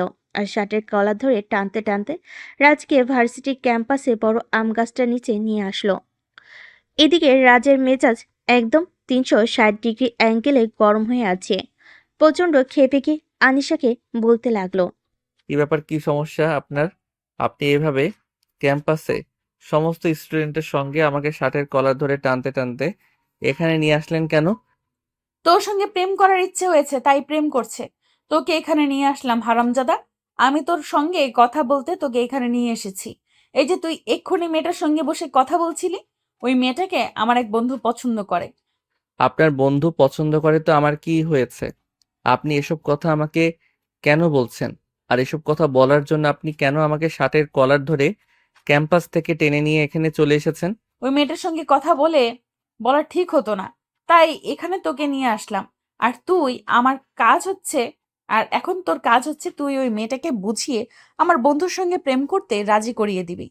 আপনার মতো আমারও মাথায় সমস্যা হয়নি যে আমি আমার বান্ধবীকে এসব কথা বলতে যাব। তাছাড়া এসব কথা বলার কোনো ইচ্ছে আমার নেই। আপনি এখন আসতে পারেন। একটা কথা বলে দিচ্ছি, এসব কথা বলার জন্য নেক্সট টাইম আপনি কখন আমার সামনে যাবেন না। এসব ফাইজলামো আর ইতরামি আমার একদমই পছন্দ লাগে না, বুঝতে পেরেছেন? কিন্তু তুই সেটাই করবি যেটা তোর পছন্দ নয়। কারণ তুই যদি এই কাজটা না করিস, তাহলে ক্যাম্পাসের সবার সঙ্গে আমি বলে দিব তুই আমার সঙ্গে সম্পর্কে আছিস। শুধু এটুকুই নয়, আমি সবাইকে বলে দিব তুই আমার সঙ্গে রুম ডেট পর্যন্ত করেছিস। সত্যি আপনার মাথায় সমস্যা আছে। একটা মেয়ে হয়ে এসব কথা বলতে আপনার একটু লজ্জা করছে না? তাছাড়া ভার্সিটি স্টুডেন্টদের সঙ্গে যখন আপনি এসব কথা বলবেন, তখন কি ভেবেছেন সবাই আমাকে ছোট করে কথা বলবে? একদমই না। আমি ছেলে মানুষ, আর ছেলেদের হাজারটা অপরাধ ঢাকা পড়ে যায়। তাহলে আমি সবার সঙ্গে এটা বলে দিব যে তুই আমাকে জোর করে ধর্ষণ করেছিস, আর এখন আমাকে বিয়ে করতে অস্বীকার করছিস। কি বল, আমার আইডিয়াটা দারুণ না? বালের মাথায় এসব কুটনামি মার্কা বদবুদ্ধি আপনাদের মতো মেয়েদের মাথায় কিভাবে আসে আমি সেটাই বুঝতে পারি না। আপনি মেয়ে নাকি ডাইনি? হ্যাঁ, তুই একদম ঠিক বলেছিস। আমি আমার সঙ্গে যে ভালো ব্যবহার করে তার সঙ্গে ভালো, আর আমার কথা যে মেনে না চলে তার সঙ্গে একদম ডাইনি। এখন তুই ভেবে বল তুই কি করবি? তোর ক্লাসমেট মেয়েটাকে আমার বন্ধুর সঙ্গে প্রেম করিয়ে দিবি নাকি মিথ্যা অপবাদ মাথায় নিবি? ঠিক আছে, আমি একটু ভেবে দেখে নিই, তারপর আপনাকে জানাবো। এই বলে রাজ সেখান থেকে আবারও তার বান্ধবীর কাছে ফিরে আসলো। সেখানে ফিরে আসতেই তার বান্ধবী তাকে বলল, কি রে, কি ব্যাপার দোস্ত? ওই সিনিয়র মেয়েটা তোকে এভাবে টানতে টানতে নিয়ে গেল কেন? আর বলিস না দোস্ত, এই মেয়েটার মাথায় সমস্যা আছে, সব সময়ই এরকম করে। যাই হোক, বাদ দে এসব কথা। এখন বল, তুই আমাকে কি যেন বুঝিয়ে দিচ্ছিলি? হ্যাঁ, আমি তো তোকে এই অঙ্কটা বুঝিয়ে দিয়েছিলাম, আর তখনই তো ওই মেয়েটা এসে তোকে সরাসরি কলার ধরে টানতে টানতে নিয়ে চলে গেল। কিন্তু দোস্ত, জানিস আমার না এই বিষয়টা একটু সন্দেহ লাগছে। আমার কেন জানি মনে হচ্ছে ওই মেয়েটা আর তোর মধ্যে কোনো রিলেশন আছে। তোর কি মাথা খারাপ নাকি পেট খারাপ হয়েছে আমি সেটাই বুঝতে পারি না। এই মেয়েটার সঙ্গে আমার কেন কোনো সম্পর্ক থাকতে যাবে? তার চাইতে বড় কথা, মেয়েটা আমার চাইতে 3 বছরের সিনিয়র। মেয়েটা এবছর অনার্স থার্ড ইয়ারে পড়াশোনা করছে। কিন্তু ভাই, তারপরও আমার মনে একটু একটু সন্দেহ লাগছে। আর তুই তো এটা খুব ভালো করেই জানিস, বাঙালির সন্দেহ কখনোই ভুল হয় না। যাই হোক, বাদ দে সব কথা এখন। ক্লাসে চল, টিফিন পিরিয়ড শেষ হয়ে গেছে। হ্যাঁ, ক্লাসে চল। আর এসব ফালতু চিন্তা একদম করিস না। আমি রাজ এসব ঝগড়াটে মেয়েদের সঙ্গে কখনোই সম্পর্কে জড়াবো না। তাছাড়া সিনিয়র মেয়েদের সঙ্গে তো প্রশ্নই ওঠে না। এই বলতে বলতে রাজা আর পিয়া দুজনেই ক্লাসরুমে চলে আসলো। এরপর চলে গেল আরো 2 দিন। সেদিন সকালবেলা রাজ ভার্সিটি যাওয়ার জন্য বাসা থেকে বের হচ্ছে। আর তখনই আনিশা তার সামনে এসে দাঁড়ায় আর বলে, কিরে, কি ব্যাপার? তোকে না একটা কাজ করতে বলেছিলাম? আমার কাজটা কত দূর এগিয়েছে? তোর বান্ধবী কি আমার বন্ধুর সঙ্গে প্রেম করার জন্য রাজি হয়েছে? আমার তো খেয়ে দেয়ে কাজ নেই, আমি আমার বান্ধবীকে এসব কথা বলতে যাব? আমি আমার বান্ধবীকে এই ব্যাপারে কোনো কিছুই বলিনি। তাই আমার বান্ধবী এই সম্পর্ক করবে কিনা সেই ব্যাপারে আমি কোনো কিছুই জানি না। আর আপনার যদি এতই জানার আগ্রহ থাকে তাহলে আপনি নিজে গিয়ে আমার বান্ধবীকে জিজ্ঞাসা করে আসুন। ধুর, তোর মতো ফালতু মার্কা ছেলেকে দিয়ে কোনো কাজই হবে না। তোকে ছোট একটা কাজ করে দিতে বললাম, আর তুই সেটাই করতে পারলি না। জীবনে কি করবি আমি তো সেটাই বুঝতে পারছি না। যাই হোক, বাদ দে সব কথা। তোকে কিছুই করতে হবে না, তোর বান্ধবীর সঙ্গে আমি নিজেই কথা বলে নিব। ঠিক আছে, তাহলে আপনি নিজেই করুন না। আমাকে কেন বলছেন এসব ফালতু মার্কা কাজকর্ম? আমি কখনোই করতে পারি না, আর করার কোনো ইচ্ছেও আমার নেই। এই বলে আনিশা বাসা থেকে বের হয়ে রিক্সা নিয়ে ভার্সিটিতে চলে আসলো। আর অপরদিকে রাজ বাইকে করে অনেকক্ষণ আগে ভার্সিটিতে পৌঁছে গেছে। রাজ ভার্সিটিতে এসে তার বন্ধু বান্ধবের সঙ্গে ক্যাম্পাসে বসে আড্ডা দিচ্ছিল। পিয়াও সেখানে বসেছিল, তখনই আনিশা সেখানে উপস্থিত হয় আর পিয়াকে বলে, এই মেয়ে, তুমি একবার এদিকে আসো তো, আমি তোমার সঙ্গে একটু কথা বলতে চাই। হ্যাঁ বলুন, কি বলবেন? আমার বন্ধু রাকিব তোমাকে পছন্দ করে, এখন তুমি ওর সঙ্গে প্রেম করবে। দেখুন আপু, আপনি আমার চাইতে সিনিয়র, তাই আপনাকে সম্মান দিয়েই বলছি, এইসব ফালতু মার্কা কথাবার্তা আমাকে বলতে আসবেন না। তাছাড়া আপনি একটা মেয়ে হয়ে আপনাকে এসব কথা বলতে আপনার কি একটুও লজ্জা করছে না? আমার লজ্জা করবে কেন? আমি কি কাপড় চোপড় ছাড়া তোমাদের সামনে দাঁড়িয়ে আছি নাকি? আমার বন্ধু তোকে পছন্দ করে তাই তোকে বলতে এলাম। এখন এটাই সত্য যে তুই আমার বন্ধুর সঙ্গে প্রেম করবি, আর তা না হলে এই ভার্সিটিতে তুই পড়াশোনা করতে পারবি না। দেখুন, আমি আপনাকে আগেই বলেছি আপনি আমার সিনিয়র বলে এখনো আপনাকে সম্মান দিয়ে কথা বলছি। তা না হলে আমাকে এভাবে কথা বলার মজাটা আপনাকে এখনই দেখিয়ে দিতাম। যাই হোক, বাদ দেন। কে আপনার বন্ধু আর আপনার বন্ধু আমাকে কেন পছন্দ করে সেটা আমি জানি না, আর জানার কোনো প্রয়োজনও নেই আমার। নেই, তবে এইটুকু কথা আপনাকে বলে দিচ্ছি, আপনার বন্ধু যেই হোক না কেন তার সঙ্গে আমি কেন সম্পর্কে যাব? তুই শুধুমাত্র আমার বন্ধুর সঙ্গে এই কারণেই সম্পর্কে যাবি যে আমার বন্ধু তোকে পছন্দ করে।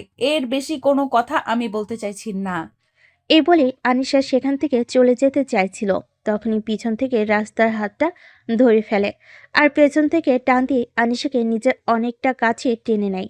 আর তারপর বলতে থাকে, এক্সকিউজ মি ম্যাডাম, আপনি আমাদের চাইতে সিনিয়র বলেই কিন্তু এতক্ষণ আপনার বকবকানি সহ্য করেছি, কিন্তু এখন আর সহ্য করতে পারলাম না।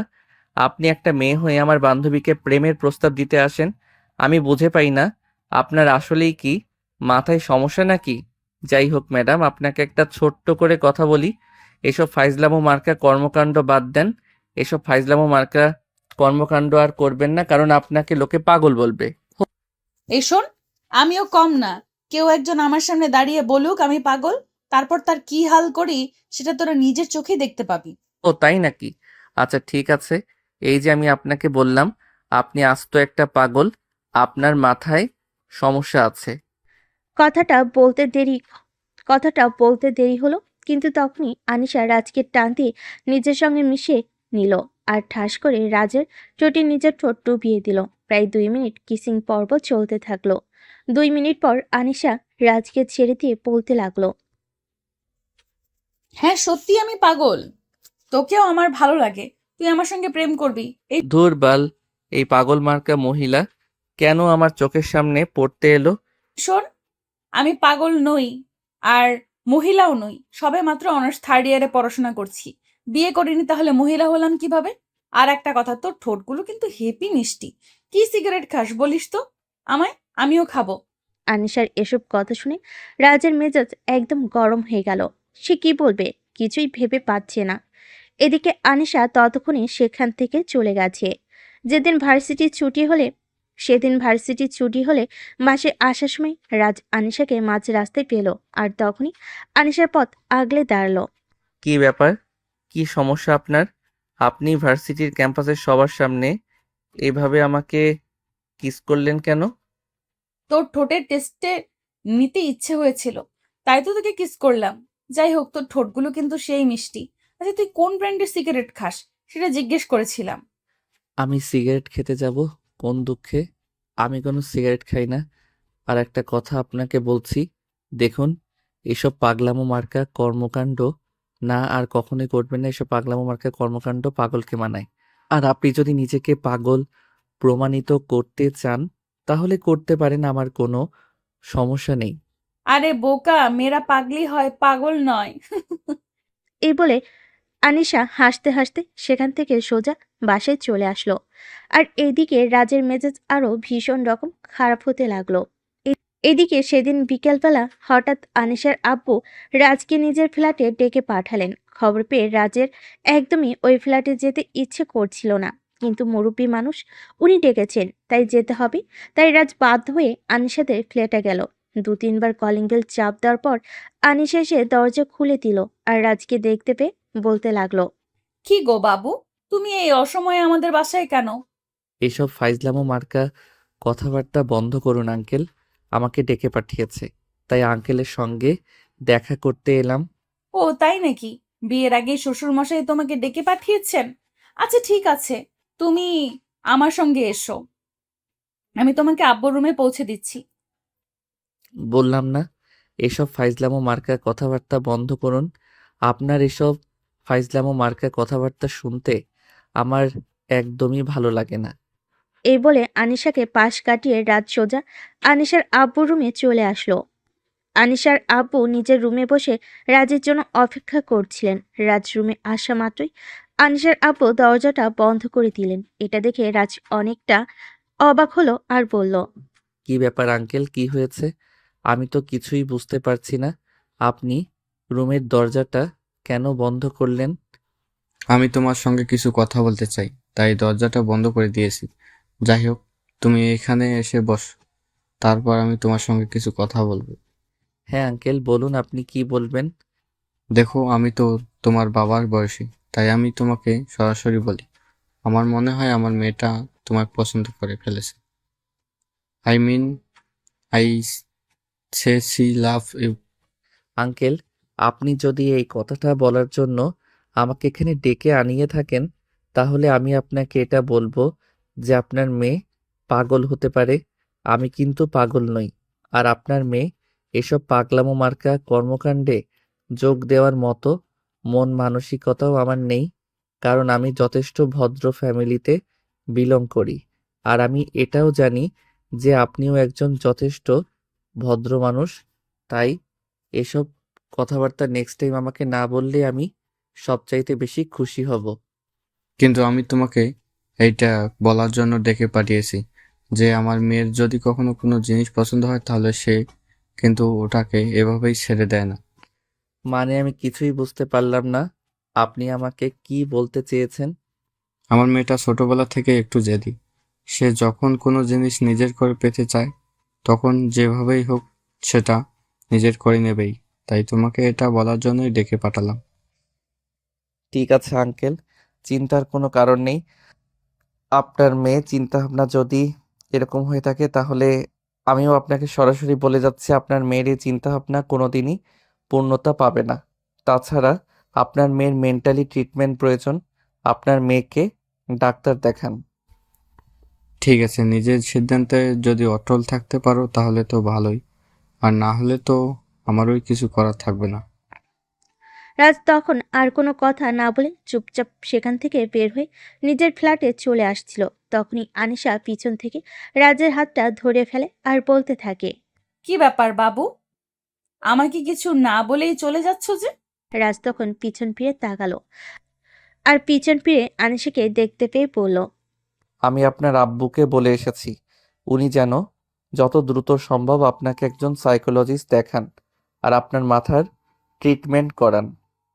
কিন্তু কোনো লাভ হবে না বাবু, কারণ আমি সত্যিই তোমাকে ভালোবেসে ফেলেছিলাম। তোমাকে ছাড়া আমি আর অন্য কিছুই চাই না। I love you baby. But I hate you because you are psycho.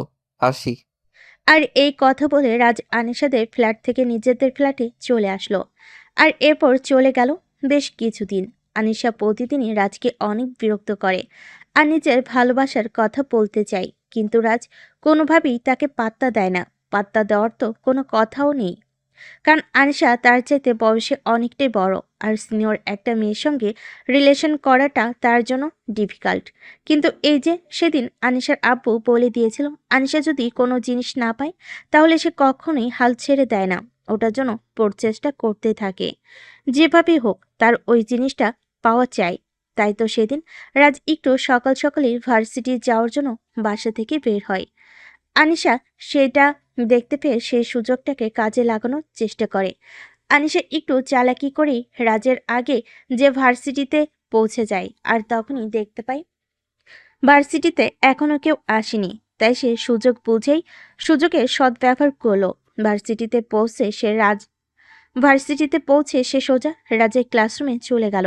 রাজ যেই না ক্লাসরুমে ঢুকতে যাবে তখনই আনিশা রুমের ভেতর থেকে দরজা আটকে দিল।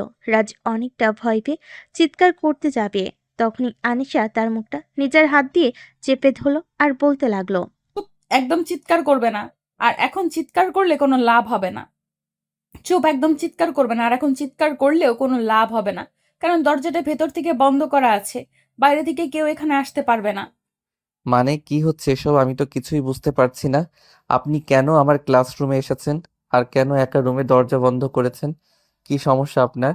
আর আপনার উদ্দেশ্যটা কি? আমার উদ্দেশ্যটা একদমই ছোট আর সিম্পল। আমি তোমায় ভালোবাসি, কিন্তু তুমি আমার প্রস্তাবে রাজি হওনি। তাই আজ আমি তোমার সঙ্গে এমন কিছু করব যাতে তুমি আমার প্রস্তাবে রাজি হতে বাধ্য হও।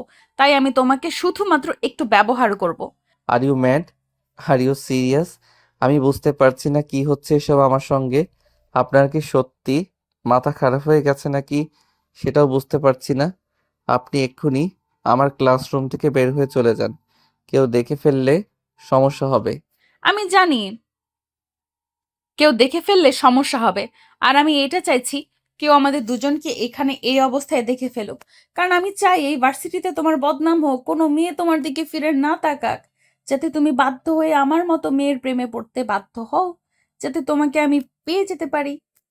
এতদিন তো আমি শুধু আপনাকে বলতাম যে আপনার মেন্টালি ট্রিটমেন্ট প্রয়োজন, কিন্তু এখন আমার সত্যি মনে হচ্ছে সত্যি আপনার মেন্টালি ট্রিটমেন্ট প্রয়োজন। তা না হলে কেউ এমন কাজ করতে পারে এটা আমার সত্যিই জানা ছিল না। আপনি এক্ষুনি এখান থেকে বের হয়ে যান বলছি। কিন্তু কে শোনে কার কথা?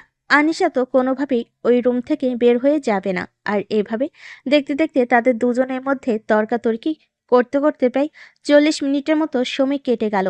ইতোমধ্যে ভার্সিটির সমস্ত স্টুডেন্ট চলে এসেছে। রাজের ক্লাসমেট, বন্ধু বান্ধব সবাই ক্লাসের বাইরে অপেক্ষা করছে। রুমের দরজা ভেতর থেকে বন্ধ, তাই কেউ ক্লাসরুমের ভিতর আসতে পারছে না। আর ততক্ষণে ক্লাস টিচারও চলে এসেছে ক্লাস করাতে। আর আর তখনও ক্লাসের দরজা বন্ধ।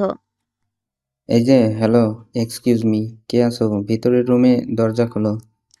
টিচারের গলার আওয়াজ শুনতে পেয়ে আনিশা দরজাটা খুলে দিল। আনিশা আর রাজকে ক্লাসরুমের ভিতর দেখতে পেয়ে ক্লাস টিচার প্রশ্ন করলো, কি ব্যাপার? তোমরা দুজনে এই রুমের ভিতরে দরজা বন্ধ করে কি করছিলে?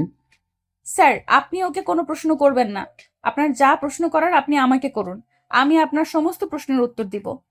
ও, তাই নাকি? আচ্ছা ঠিক আছে, তাহলে বলো তোমরা দুজনে এই রুমের ভেতরে দরজা কি করে বন্ধ করেছিলে? দুজন দুজনকে সময় দিয়েছিলাম, দুজনে পার্সোনাল টাইম স্পেন্ড করছিলাম। তুমি কত বড় বেয়াদব মেয়ে, আমি সেটা বুঝতেই পারছি না। টিচারের সঙ্গে কিভাবে কথা বলতে হয় তোমার তো সেটা জানা নেই। তোমার বাবা মা তোমাকে কেন ভার্সিটি পাঠিয়েছে আমি সেটাই বুঝতে পারছি না। স্যার, আমার বাবা মাকে স্যার, আমার বাবা মা আমাকে ভার্সিটিতে কেন পাঠিয়েছে সেটা জানার আপনার কোনো প্রয়োজন নেই। আপনার প্রয়োজন হলো ক্লাস করানো, আর আপনি ক্লাস করিয়ে তারপরে চলে যাবেন। সো আমাদের ব্যাপারে এত কিউরিয়াসিটি দেখানোর কোনো প্রয়োজন নেই। নিশা, তুমি ভুলে যেও না আমি তোমার ক্লাস টিচার। আমার সঙ্গে ভদ্রভাবে কথা বলো। আর হ্যাঁ, আমি কিন্তু আজকের ব্যাপারটা প্রিন্সিপালের কান পর্যন্ত নেব, কারণ ভার্সিটিতে পড়াশোনা করার জায়গায় আকাম কুকাম করবার জায়গা নয়। আর রাজ, তুমি কেমন ছেলে? সিনিয়র একটা মেয়ের সঙ্গে ইন্টিমেট হতে তোমার একবারও লজ্জা লাগলো না? স্যার প্লিজ আপনি আমার কথা শুনুন। এই মেয়েটার কথা আপনি একদম বিশ্বাস করবেন না। এই মেয়েটা সম্পূর্ণ মিথ্যা কথা বলছে। তার সঙ্গে আমার কোনো রকম কোনো সম্পর্ক নেই। আরে রাজ, তুমি মিথ্যে কথা কেন বলছো? তুমি সবাইকে সত্যি কথাটাই বলে দাও না। তোমার আর আমার মধ্যে সম্পর্ক আছে, আর আমরা দুজন দুজনকে ভালোবাসি এবং বিয়ে করতে চাই। তাই দুজনের শারীরিকভাবে সক্ষম কিনা সেটাই পরীক্ষা করে দেখে নিচ্ছিলাম। চুপ করুন আপনি। মিথ্যা বলার একটা লিমিট থাকে। আপনি একদম লিমিট ক্রস করে ফেলছেন। এখন কিন্তু সত্যিই আমার মেজাজ খারাপ হয়ে যাচ্ছে। আর আমার মেজাজ খারাপ হলে আমি কি করব সেটার কিন্তু কোনো ঠিক নেই। আচ্ছা ঠিক আছে, এখন আপাতত তোমাকে কিচ্ছু করতে হবে না। আমি এখন চলে যাচ্ছি। আর হ্যাঁ স্যার, আপনাকে বলে যাচ্ছি আপনি ভুল করেও প্রিন্সিপাল স্যারের কাছে এসব ব্যাপারে কিছু বলতে যাবেন না। তাহলে আজ রাজের সঙ্গে যেটা হয়েছে কাল কিন্তু আপনার সঙ্গেও সেটা হতে পারে। সো বি কেয়ারফুল অ্যান্ড যা করবেন চিন্তা ভাবনা করে করবেন। এই বলে আনিশা সেখান থেকে নিজের ক্লাসরুমে চলে গেল। আর এদিকে টিচার ক্লাসরুমের বাইরে দাঁড়িয়ে মনে মনে বলতে লাগলো, কি ডেঞ্জারাস মেয়ে রে বাবা! মেয়ে মানুষ এত ভয়ঙ্কর হতে পারে এটা আমার জানা ছিল না। সত্যি আমি এই মেয়েটাকে দেখলে জান সত্যি আমি এই মেয়েটাকে না দেখলে জানতেই পারতাম না মেয়ে মানুষ এত ভয়ঙ্কর হয়। যাই হোক, তোমরা ক্লাসে চলো। এই বলতে বলতে সবাই ক্লাসরুমে চলে আসলো আর টিচার ক্লাস করাতে শুরু করলেন। এভাবেই কেটে গেল সেদিনের দিনটা। ভার্সিটি শেষ হলে রাজ বাসায় চলে আসলো আর প্রতিদিনকার মতো খাওয়া দাওয়া শেষ করে নিজের রুমে চলে গেল বিশ্রাম নেওয়ার জন্য। তখনই হঠাৎ ফ্ল্যাটের দরজায় কলিং বেলের আওয়াজ শোনা গেল। তখনই রাজের ছোট বোন তিশা এসে দরজা খুলল। আর দরজা খুলে সে আনিশাকে দেখতে পেল। আনিশাকে দেখে তিশা বলতে লাগলো, কি ব্যাপার আপু, তুমি হঠাৎ আমাদের বাসায় কি মনে করে? এই তো তোমার ভাইয়ের সঙ্গে একটু কথা বলতে আসছিলাম। তোমার ভাইয়া কোথায়? ভাইয়া তো নিজের রুমে আছে, তুমি চাইলে রুমে গিয়ে ভাইয়ার সঙ্গে কথা বলতে পারো। আনিশা তখন কোনো কথা না বলে সোজা রাজের রুমে চলে গেল। রাজ তখন ঘুমাচ্ছে। আনিশা রাজের বিছানায় বসে রাজের মাথায় হাত বুলাতে লাগলো। রাজ নিজের শরীরে কারোর স্পর্শ পেয়ে ঘুম থেকে উঠে গেল। আর চোখ মেলে তাকিয়ে সে আনিশাকে দেখতে পেয়ে একদম চিৎকার মেরে উঠছিল। তখনই আনিশা তার হাত দিয়ে রাজের মুখ চেপে ধরে আর বলতে থাকে, আরে কি ব্যাপার, তুমি চিৎকার করছো কেন? এখানে আমি এসেছি, ভূত আসেনি। আহ আপনি এখানে কেন এসেছেন? আবার কেন আসবো? আমি আমার হবু জামাইটার সঙ্গে দেখা করতে এসেছি। আর শোনো, ভার্সিটিতে যা হয়েছে তার জন্য সরি। সবার সামনে তোমাকে এইভাবে একটু হেনস্থার শিকার হতে হবে। কিন্তু বিশ্বাস করো, I really love you. Please, you love me. No, never. আর একটা কথা আপনাকে বলে দিচ্ছি, আপনি আমাদের ফ্ল্যাটে আসবেন না, কারণ এটা আপনাদের বাড়ি হলেও আমি ভাড়া দিয়ে থাকি। তো এখানে কে আসবে না আসবে সেটা আমি ঠিক করব। কিন্তু আমার মনে হয় এই কথাটা আমাকে বলে কোনো লাভ হবে না, কারণ আমি কখনোই কারো কথা মতো চলি না। আমি আমার মতোই চলতে পছন্দ করি, আর কাউকে আমাকে মাথায় বাড়ি দিয়ে কোনো কাজ করাতে পারে না। আমার যেটা ইচ্ছে হয় আমি সেটাই করি। সো আমাকে কথা বলে কতটা লাভ হবে সেটা আমি বলতে পারছি না। এ বলে আনিশা রাজের পুরো রুমটা ঘুরে ঘুরে দেখতে থাকে। এটা দেখে রাজ অনেকটা ক্ষেপে গিয়ে আনিশাকে বলতে থাকে, কি হলো? আপনি আমার ঘরে এভাবে দেখছেন কেন? আমি না বললাম আপনি এখান থেকে চলে যান, কিন্তু আপনি আমার কোনো কথা না শুনে এখানে ঘোরাঘুরি করছেন কেন? আমি তো তোমাকে বলেই দিয়েছি, কেউ আমাকে সহজে কোনো কথা শোনাতে পারে না। আমি বরাবরই আমার ইচ্ছে মতো কাজ করতে একটু বেশি পছন্দ করি। যাই হোক, তোমার রুমটা আমার বেশ পছন্দ হয়েছে। এভাবে সাজিয়ে গুছিয়ে রেখো সব সময়। বলতে বলতে আনিশা রাজের রুম থেকে বের হয়ে চলে গেল। আর সে রাজের রুম থেকে বের হয়ে তিশার রুমে চলে গেল। তিশা তখন বই পড়ছিল। সে আনিশাকে দেখতে পেয়ে বলল, এবার আপু, তুমি না ভাইয়ার সঙ্গে কথা বলতে এসেছো, তাহলে ভাইয়ার রুম থেকে আমার রুমে চলে আসলে কেন? তোমার ভাইটা না একদমই ভালো না, আমার সঙ্গে কোনো কথাই বলতে চাইলো না। তাই তো তোমার ভাইয়ের রুম থেকে বের হয়ে তোমার রুমে চলে আসলাম। কি করব বলো? কেউ যদি ইচ্ছে করে আমার সঙ্গে কথা বলতে না চায়, তাহলে তো আর আমি তার সঙ্গে জোর করে কথা বলতে পারি না। হ্যাঁ, সেটা একদম তুমি ঠিক কথাই বলেছো। কেউ যদি কারোর সঙ্গে ইচ্ছে করে কথা বলতে না চায়, তাহলে তো আর তার সাথে জোর করে কিছুই করা যায় না। যাই হোক আবু, তোমার পড়াশোনা কেমন চলছে? এই তো আলহামদুলিল্লাহ ভালোই। তোমার কি অবস্থা? এই তো চলছে কোনো রকম। যাই হোক আপু, তোমাকে একটা কথা জিজ্ঞাসা করা ছিল। এই বাসায় কি তুমি আর তোমার আব্বু থাকো? তোমার আম্মু থাকে না? না, আমার আম্মু আমি যখন অনেক ছোট তখনই মারা গেছে। এরপর আব্বু আমাকে লালন পালন করে বড় করেছে। আমার সুখের কথা চিন্তা করে আমার আব্বু আর দ্বিতীয় বিয়ে করেনি। কারণ আমার আব্বু খুব ভালো করেই জানতো, আব্বু যদি দ্বিতীয় বিয়ে করে তাহলে হয়তো আমার সৎমা আমাকে আপন করে নিতে পারবে না। আমাকে সৎমায়ের অত্যাচারে বড় হতে হবে। তাই আব্বু আর বিয়ে করেননি। জান, সেম কাহিনীটা আমাদের সঙ্গে হয়েছে। জানো, সেম কাহিনীটা আমাদের সঙ্গে হয়েছে। আমার বয়স যখন 2 বছর, তখন একটা গাড়ি অ্যাক্সিডেন্টে আমার আব্বু মারা গেছে। তারপর আম্মু অনেক কষ্ট করে আমাদের 2 ভাই বোনকে লালন পালন করে এতটুকু বড় করেছে। যদিও খুব একটা প্রবলেম হয়নি, কারণ আমার আব্বু সামান্য কিছু জায়গা সম্পত্তি আর অর্থ রেখে গিয়েছিল আমাদের জন্য, যেটা দিয়ে এখনো পর্যন্ত আমরা কোনো রকমে চলে যেতে পারছি। তাই ওয়েট করছি ভাইয়া কখন পড়াশোনা শেষ করবে আর ছোট মোটো একটা চাকরি করে সংসারের হাল ধরবে। তাহলে আমাদের সংসারের সমস্ত দুঃখ চলে যাবে শেষ। আল্লাহর কাছে দোয়া করি আল্লাহ তোমাদের মনের আশা পূর্ণ করুক। যাই হোক, আজ তাহলে আসি। তাই বলে আনিশা তিশার কাছ থেকে কোনো উত্তরের অপেক্ষা না করে সেখান থেকে চলে আসলো। এরপর চলে গেল আরো বেশ কয়েকদিন। আজ ছিল ভার্সিটিতে প্রোগ্রামের দিন।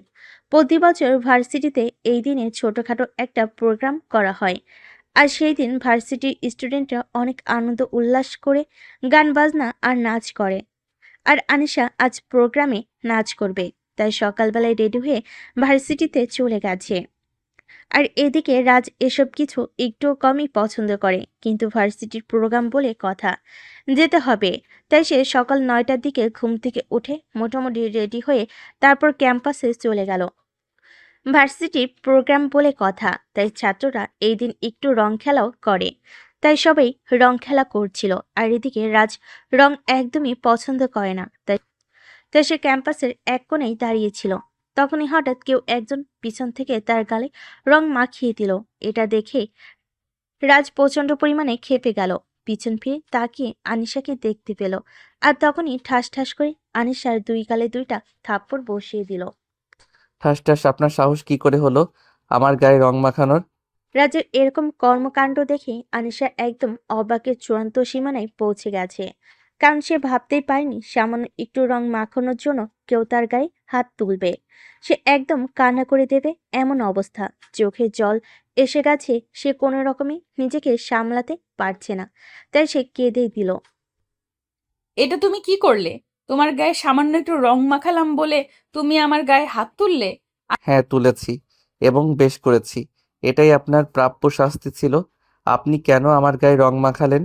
আপনি জানেন রঙে আমার অ্যালার্জি আছে। আমি তাই এত দূরে দাঁড়িয়েছিলাম, আর আপনি এখানে এসে আমাকে রং মাখিয়ে দিলেন কেন? আমি যদি জানতাম তোমার অ্যালার্জি আছে তাহলে আমি কখনো এরকম করতাম না। I am so sorry. আমি বুঝতে পারিনি তুমি এইটুকু সামান্য মজাটাও নিতে পারবে না। যদি জানতাম তাহলে কখনোই তোমার সঙ্গে এরকম করতাম না। I am so sorry. আমাকে ক্ষমা করে দিও, আর আমি কখনোই আর তোমাকে বিরক্ত করব না। আমি জানতে পেরেছি ভালোবাসা এক পাক্ষিক হয় না। হ্যাঁ, আপনি তাই করুন। আর আমি সবচাইতে খুশি তখনই হব যখন আপনি আমার চোখের সামনে না আসবেন।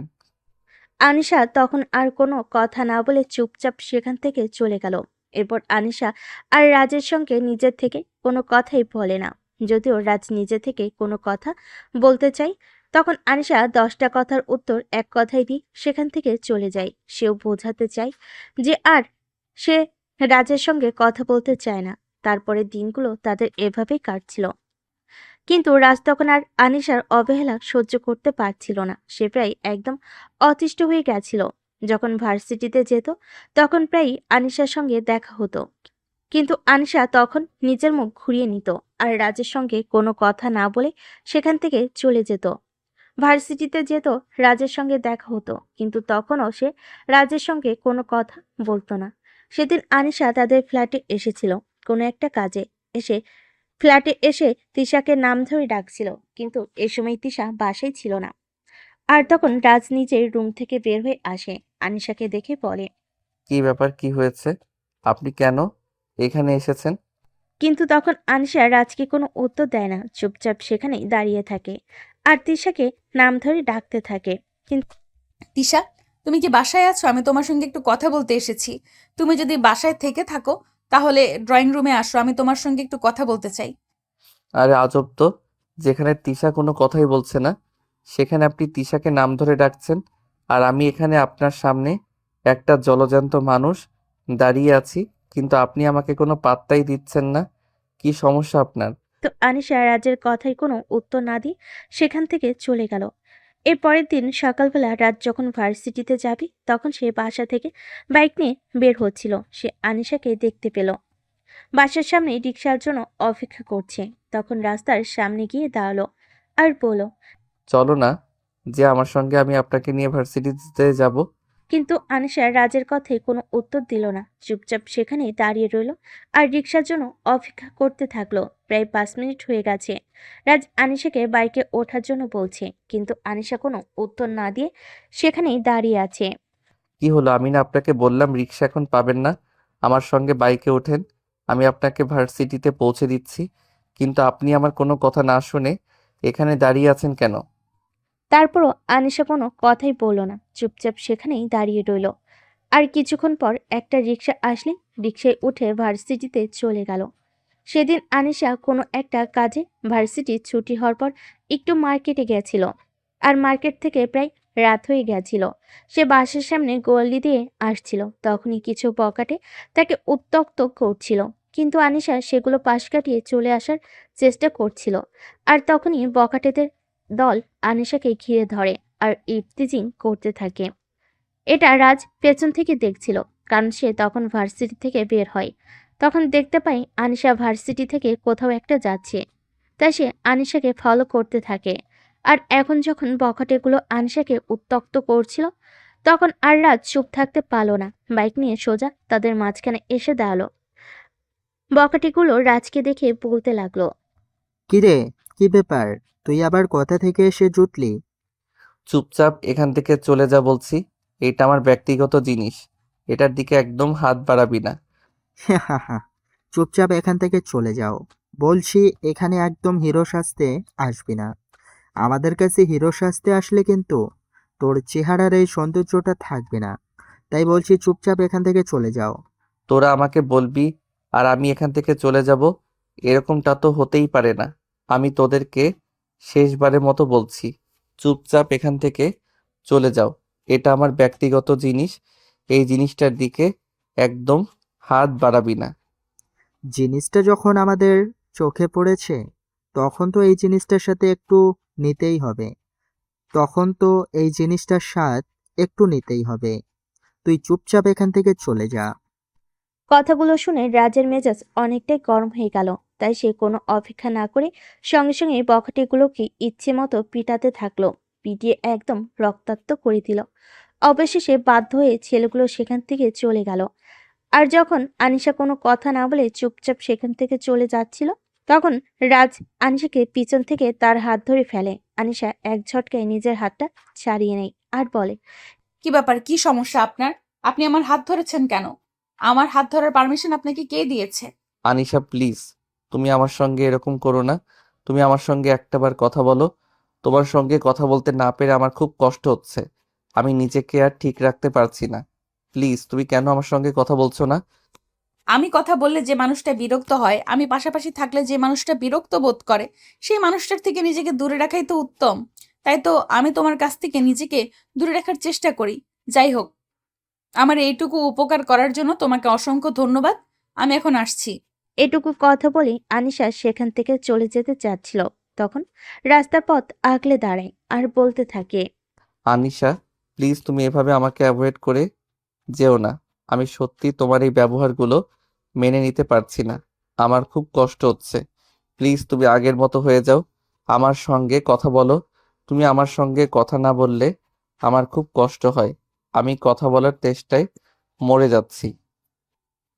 কেন? আমি কেন আপনার সঙ্গে কথা বলতে যাব? আপনার সঙ্গে কথা বলার জন্য এই পৃথিবীতে আরো অনেক মানুষ রয়েছে। আপনি তাদের সঙ্গে কথা বলুন। আপনাকে কে না করেছে তাদের সঙ্গে কথা বলতে? আনিশা, আমি তোমার সঙ্গে কথা বলছি আর তোমার কথা বলছি, আমি পৃথিবীর অন্য কোনো মানুষের কথা বলছি না। তুমি তো প্রথম প্রথম আমার সঙ্গে কথা বলার জন্য কত অজুহাত করতে, কত চেষ্টা করতে, আর এখন কেন আমাকে এভাবে অ্যাভয়েড করছো? কারণটা তোমার অজানা নয়, কারণ আমি পাগলের মতো ভালোবেসেছি তোমায়। তোমাকে পাওয়ার জন্য কত পাগলামি করেছি, কিন্তু তুমি আমার সেই পাগলামিগুলোকে একদম মূল্য দাওনি। আর যেই মানুষটার কাছে আমার পাগলামির করলে মূল্য পায় না, আমার ভালোবাসাগুলো মূল্য পায় না, আমি কেন সেই মানুষটার পেছনে পড়ে থাকবো? অযথা সময় নষ্ট করব? আমারও তো সময়ের দাম আছে, তাই নাকি? আমি সে তোমাকে মিস করাটাকে ভালোবাসা বলে কিনা জানি না, তোমার সঙ্গে কথা বলার প্রচন্ড ইচ্ছাকে ভালোবাসা বলে কিনা জানি না, তোমাকে দেখতে না পেলে প্রচন্ড কষ্ট লাগাকে ভালোবাসা বলে কিনা জানি না। তুমি তো আমার চাইতে সিনিয়র, বলো না এগুলো কি বলে? যদি তুমি বলো এগুলোর উত্তর ভালোবাসা হয়, তাহলে আমি তোমায় ভালোবাসি আনিশা। কিন্তু সেদিন তো তুমি আমায় বলেছিলে তুমি সবচাইতে বেশি খুশি তখনই হবে যদি তুমি আমাকে নিজের চোখের সামনে দেখতে না পাও। কিন্তু কি করব বলো, আমি তো আমার বাবার একমাত্র মেয়ে। বাবাকে ছেড়ে কোথাও চলে যেতে পারছিলাম না, তাই বাধ্য হয়ে আমাকে এখানেই থাকতে হলো। তানিশা প্লিজ এভাবে বলো না, আমি তোমায় ভালোবেসে ফেলেছি। I love you Anisha, please you love me. কিন্তু আমি তো তোমার সেটা 3 বছরের সিনিয়র সিনিয়র মেয়ের সঙ্গে তুমি কেন সম্পর্ক করবে? একটা সিনিয়র মেয়েকে কেন তুমি ভালোবাসবে? ভালোবাসা বয়স মানে না আনিশা। আমি জানি না তোমাকে আমি কি করে ভালোবেসে ফেললাম, কিন্তু তোমাকে ভালোবেসে ফেলার পর আমার মনে হচ্ছে বয়স কোনো পার্থক্যই না। সবচাইতে বড় হলো মনের ব্যাপার। মনের ইচ্ছার বিরুদ্ধে গিয়ে কোনো কিছু করা উচিত নয়। আমাদের উচিত ভালোবাসাটাকে সবচেয়ে বেশি গুরুত্ব দেওয়া, সমাজের কোনো বাধাকে নয়। প্লিজ আনিশা, তুমি তো আমায় পাগলের মতো ভালোবাসতে, এখন আমাকে ফিরিয়ে দিও না। কেন?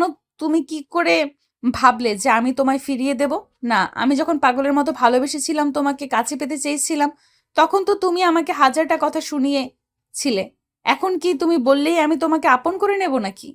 হ্যাঁ, তাই নেবে, কারণ একটা সময় তুমিও আমাকে পাগলের মতোই ভালোবাসতে। হ্যাঁ, তাই নেবে, কারণ একটা সময় তুমিও আমাকে পাগলের মতোই ভালোবাসতে। তোমার সেই ভালোবাসাগুলো আমাকে খুবই আকৃষ্ট করেছে, তাই আমিও তোমায় ভালোবাসি। যদি কোনোদিন আমাকে ভুল বুঝে ছেড়ে চলে যাও, তখন আমার কি হবে? আমি তোমায় কথা দিচ্ছি আনিশা, আমি তোমাকে কোনোদিনও ছেড়ে যাব না, কারণ আমি তোমাকে সত্যিই ভালোবাসি। আর সত্যিকারের ভালোবাসা ছাড়া কখনোই বেঁচে থাকা যায় না। আমি যদি তোমাকে হারিয়ে ফেলি, তাহলে আমার বেঁচে থাকা মূল্যহীন হয়ে যাবে। আমার মরে যাওয়া ছাড়া আর কোনো উপায় থাকবে না, কারণ সত্যিকারের ভালোবাসার মানুষকে হারিয়ে কখনোই বাঁচা যায় না। কিন্তু এ যুগে ছেলে মানুষদের তো একদমই বিশ্বাস করা যায় না। আমি তোমাকে বিশ্বাস করব কিভাবে যে তুমি আমাকে ভালোবাসবে আর আমার কাছে সারা জীবন থেকে যাবে? তুমি আমায় ঠকাবে না, এর গ্যারান্টি কি? এর গ্যারান্টি আমি নিজেই, কারণ আমি তোমাকে সত্যিই ভালোবাসি। তোমাকে ছাড়া আমি নিজেই বেঁচে থাকতে পারবো না, তাহলে আমি তোমাকে ছেড়ে চলে যাব কি করে? প্লিজ আমি আমার ভালোবাসা ফিরিয়ে দিও না। তুমি আমার ভালোবাসা গ্রহণ করো আর আমাকেও ভালোবাসো। আমি তো তোমাকে সেই কবে থেকেই ভালোবাসি, কিন্তু তুমি তো আমাকে এভাবে অবহেলা করেছো। তোমার সঙ্গে কথা না বলে কি আমি খুব শান্তিতে ছিলাম? আমার কি একটুও কষ্ট হয়নি? জানো আমি কতগুলো রাত কান্না করে কাটিয়েছি শুধুমাত্র একটি বার তোমার সঙ্গে কথা বলার জন্য। কিন্তু কথায় আছে না, মেয়েদের বুক ফাটলেও মুখ ফোটে না। কিন্তু আমি তো অনেক চেষ্টা করেছিলাম তোমার সঙ্গে কথা বলার জন্য। তুমি যখন আমাকে এইভাবে অবহেলা করলে, তখন তার কিছুই করার ছিল না আমার। আর কখনোই তোমার সঙ্গে এরকম করব না, প্লিজ। তবু তুমি আমাকে ভালোবাসো Anisa. I love you Anisha, I love you. I will really love you. I love you too. এই বলে দুজন দুজনকে জড়িয়ে ধরলো আর ভালোবাসার কথা বলতে থাকলো। এভাবেই চলে গেল প্রায় 2 মিনিট সময়। এদিকে রাত প্রায় 8টার মতো বেজে গেছে, এশার আজান হয়ে গেছে। তখনই রাজ আনিশাকে বলল, ম্যাডাম এবার বাসায় চলুন, অনেক রাত হয়ে গেছে। দেরি করে বাড়িতে ফিরলে আপনার আব্বু চিন্তা করবে। আব্বু কি শুধু আমার হয়? তোমার কিছু হয় না? আমার আব্বু একা চিন্তা করবে তোমার জন্য? কেউ চিন্তা করবে না। হ্যাঁ, অবশ্যই করবে। তোমার আব্বু আমার শ্বশুর বাসায়, আর ওদিকে আমার বাসায় আমার আম্মু আর আমার ছোট বোন। এখন চলো। এ বলে দুজন হাসাহাসি আর ফো- এই বলে দুজন হাসাহাসি আর খুনসুরিতে মেতে উঠল। আর তারপর বাইকে উঠে বাসায় চলে আসলো। এত রাত করে বাসে আসতেই রাজের আম্মু রাজকে বলল, কি রে, কি ব্যাপার? বাবা, তোর আসতে এত দেরি হলো কেন? তোর ভার্সিটি ছুটি হয়েছে সেই বিকাল 3টায়, আর এখন তো রাত 4টার বেশি বাজে। আম্মু বাইরে একটু প্রবলেম হয়েছিল, তাই আমার আসতে দেরি হয়ে গেছে। যাই হোক, আমার প্রচন্ড ক্ষুধা পেয়েছে, আমাকে খাবার দাও। রাজের আম্মু তখন আর কোনো কথা না বলে ছেলের জন্য খাবার তৈরি করে নিয়ে আসলো। আর তারপর খাবার সার্ভ করলেন। রাজ খাবার খেতে লাগলো। আর তখনই তার ছোট বোন সেখানে আসলো আর তাকে দেখে বলতে লাগলো, কি রে ভাইয়া, আমি উপরের ব্যালকনি থেকে দেখলাম তোর সঙ্গে আজ বাইকে করে একটা মেয়ে এসেছে। মেয়েটা কে বলতো শুনি? কেন, এটা জেনে তোর লাভ কি? লাভ লসের হিসাবটা তো বলতে পারছি না, কিন্তু আমার মেয়েটাকে দেখে মনে হয়েছিল মেয়েটা আনিশা আপু। তাই তোকে জিজ্ঞাসা করতে এলাম। আনিশা আপু তো তোর সঙ্গে কথাই বলে না, তাহলে সে তোর সঙ্গে বাইকে করে আসলো কিভাবে? রাজ তখন কোনো কথাই বলল না, চুপচাপ খাবার খেতে থাকলো। এটা দেখে তিশা আবারও বলতে থাকলো। কি রে ভাইয়া, কি হলো? আমি তোকে কোনো কিছু জিজ্ঞাসা করেছি, কিন্তু তুই আমার কথার কোনো উত্তর না দিয়ে চুপচাপ নিজের মতো করে খাবার খেয়ে চলেছিস। তুই আমার কথার কোনো উত্তর দিচ্ছিস না কেন? আর দিশা, এগুলো কোন ধরনের অসভ্যতা? তুই কি আমার ছেলেটাকে উকিলের মতো জেরা শুরু করেছিস নাকি? আমার ছেলেটা তো ভাত খাচ্ছে, ওকে আগে খাবারটা শেষ করতে দে, তারপর যদি তোর কোনো প্রশ্ন করার থাকে তখন করিস। তিশা তখন আর কোনো কথাই বলল না। খাওয়া শেষ করে রাজ ড্রয়িং রুমে এসে বসলো। তখন তিশা আর তার আম্মু তার পিছন পিছন আসলো। রাজ তখন নিজের থেকেই তার আম্মুকে বলল। আম্মু, আমি তোমাকে কিছু বলতে চাই। দেখো, যেহেতু আব্বু বেঁচে নেই, তাই আমার মনে হয় আমার যে কোনো সমস্যার কথা তোমাকেই বলা উচিত। কেন বাবা, কি হয়েছে? তোর কি সমস্যা হয়েছে? আমাকে খুলে বল তো শুনি। আম্মু, এত উদ্বিগ্ন হওয়ার কিছুই নেই। তুমি একটু শান্ত হয়ে বসো, আমি তোমাকে বলছি। অতঃপর রাজ তার আম্মুকে সমস্ত ঘটনা খুলে বলল। সবকিছু শুনে রাজের আম্মু বলল। কিন্তু বাবা, আনিশার আব্বু যদি এই সম্পর্ক মেনে নেয়, দেখ তুই আমার একমাত্র ছেলে, তোর ভালোতেই আমাদের ভালো, তাই আমি তোর সম্পর্ক মেনে নিব।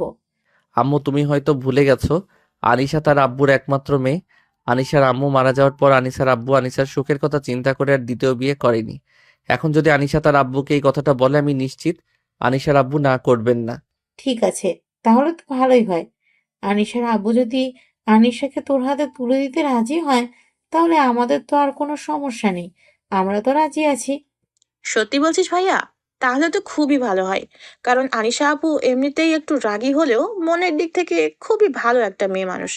সে আমাকে পড়াশোনায় সব সময় সাহায্য করতো। আমি যখন কোনো সমস্যা নিয়ে তার কাছে যেতাম, তখন সে খুব সহজেই আমাকে সেটা বুঝিয়ে দিত। সত্যি আনিশা আপু আমাদের বাড়ির বউ হয়ে আসলে আমার খুব ভালো লাগবে। এই দেখো, সে আমার বউ হয়ে আসবে, তাই এত খুশি হওয়ার কোনো কারণ নেই। তুই কি বিয়ে করে বউ এনে আমাদেরকে বাড়ি থেকে বের করে দিবি নাকি? আমিও তো তোর বোন, তাই না? হ্যাঁ, তুই আমার বোন, সেটা ঠিক আছে, কিন্তু একটা কথা বলে দিচ্ছি। আমি বিয়ে করে বউ নিয়ে আসার পর কিন্তু আমার বউয়ের উপর হুকুমদারি একদম চলবে না। আমার বউ তার নিজের ইচ্ছে মতোই চলবে। তার যখন যেটা ইচ্ছে করবে তখন সে সেটাই করবে। আমি চাই না আমার বউ আমার বাড়িতে এসে ফ্রিডমহীনতায় ভুগে। আমি চাই সেই বাবার ঘরে যেমন স্বাধীনভাবে চলাফেরা করেছে, সে শ্বশুর বাড়িতেও সেই রকম স্বাধীনভাবে চলাফেরা করবে। এভাবেই ভাই বোনের মধ্যে বেশ কিছুক্ষণ খুনসুটি ঝগড়া চলতে থাকলো। আর তারপর দুজনে গল্প গুজব শেষ করে নিজেদের রুমে চলে যায় আর ঘুমিয়ে পড়ে। এরপর চলে গেল আরো বেশ কয়েকদিন। ইতিমধ্যে দুজনে চুটিয়ে প্রেম করছে আর ফ্যামিলিতেও জানাজানি হয়ে গেছে। তাই তাই সেদিন রাস্তার আম্মুকে বলল সরাসরি আনিশার আব্বুর সঙ্গে কথা বলে বিয়ের দিন তারিখ ঠিক করার জন্য। তার নাকি আনিশাকে ছেড়ে ঘুমাতে কষ্ট হয়। এই কথা শুনে তিশা দুষ্টামি করে বলল। ওরে বাবা রে বাবা, এখনো 1 মাস হলো না প্রেম করছিস, আর এখনই প্রেমিকাকে ছাড়া ঘুমাতে কষ্ট হয়? এটা আমি জীবনে প্রথম শুনলাম। যাই হোক, আম্মু, তোমার ছেলেকে বউ এনে দাও। তা না হলে তো মনে হয় তোমার ছেলে নিজেই শ্বশুর বাড়িতে চলে যাবে বউয়ের সঙ্গে সময় কাটানোর জন্য। দেখ, একদম ফাজলামো করিস না। এসব ফাজলামো আমার একদম ভালো লাগে না। আমার ছেলে কাউকে ভালোবাসে, তার জন্য তার মন পুড়তেই পারে। তাছাড়া সে বিয়ে করে নিজের বৌদি আসতে চাইছে, এইখানে তো খারাপের কিছুই দেখছি না। তাহলে এটা নিয়ে আবার কথা বলার কি আছে? তাহলে আমাকেও শ্বশুর বাড়ি পাঠিয়ে দাও। আমার তো আমার হবু জামাইকে ছাড়া থাকতে অনেক কষ্ট হচ্ছে, তাই না? একদম চটকনা মেরে তোর সবকটা দাঁত ফেলে দিব বলে দিলাম। এই তো সবেমাত্র কলেজে উঠেছিস, আর এখনই জামাইয়ের জন্য পাগল হয়ে গেছিস কেন? আগে পড়াশোনাটা মন দিয়ে কর, ভার্সিটিতে ওঠ, তারপর না হয় জামাইয়ের চিন্তা করিস। ওরে বাবা রে বাবা, তোমার বেলায় সবকিছু ঠিক আছে, আর ভুল হলো আমার বেলায়।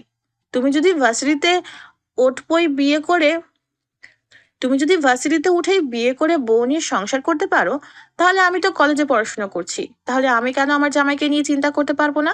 তুমি বিয়ে করলে আমিও বিয়ে করব। ও তাই নাকি? তাহলে আম্মু একটা কাজ করো, রাস্তা থেকে একটা রিক্সাওয়ালা ধরে এনে তোমার মেয়ের সঙ্গে বিয়ে দিয়ে দাও, তারপর তোমার মেয়েকে ওই রিক্সাওয়ালার বাড়িতে পাঠিয়ে দাও সংসার করার জন্য। কেন? আমি রিক্সাওয়ালাকে বিয়ে করব কেন? তুই একটা রাস্তার মেয়েকে বিয়ে করে নিয়ে আয়, আমি কেন অযথাই রিক্সাওয়ালার জীবনটা নষ্ট করতে যাব? আমি তো চাই ভালো ঘরের একটা ছেলেকে বিয়ে করে তাকে গাধা বানিয়ে খাটাতে। আরে বাবা, তোরা দুইটা দয়া করে এসব ফাজলামো মার্কা কথাবার্তা বন্ধ কর। আমি এসব কথাবার্তা সহ্য করতে পারছি না। তোদের নিয়ে আর পারি না। চুপচাপ এখান থেকে যা, তারপর আমাকে চিন্তা ভাবনা করতে দে কিভাবে কি করা যায়। রাজের আম্মুর এই কথা শোনার পর রাজা তিশা সেখান থেকে চলে গেল। এরপরের দিন রাতে সোজা এরপরের দিন রাতে আম্মু সোজা আনিশাদের ফ্ল্যাটে চলে গেল।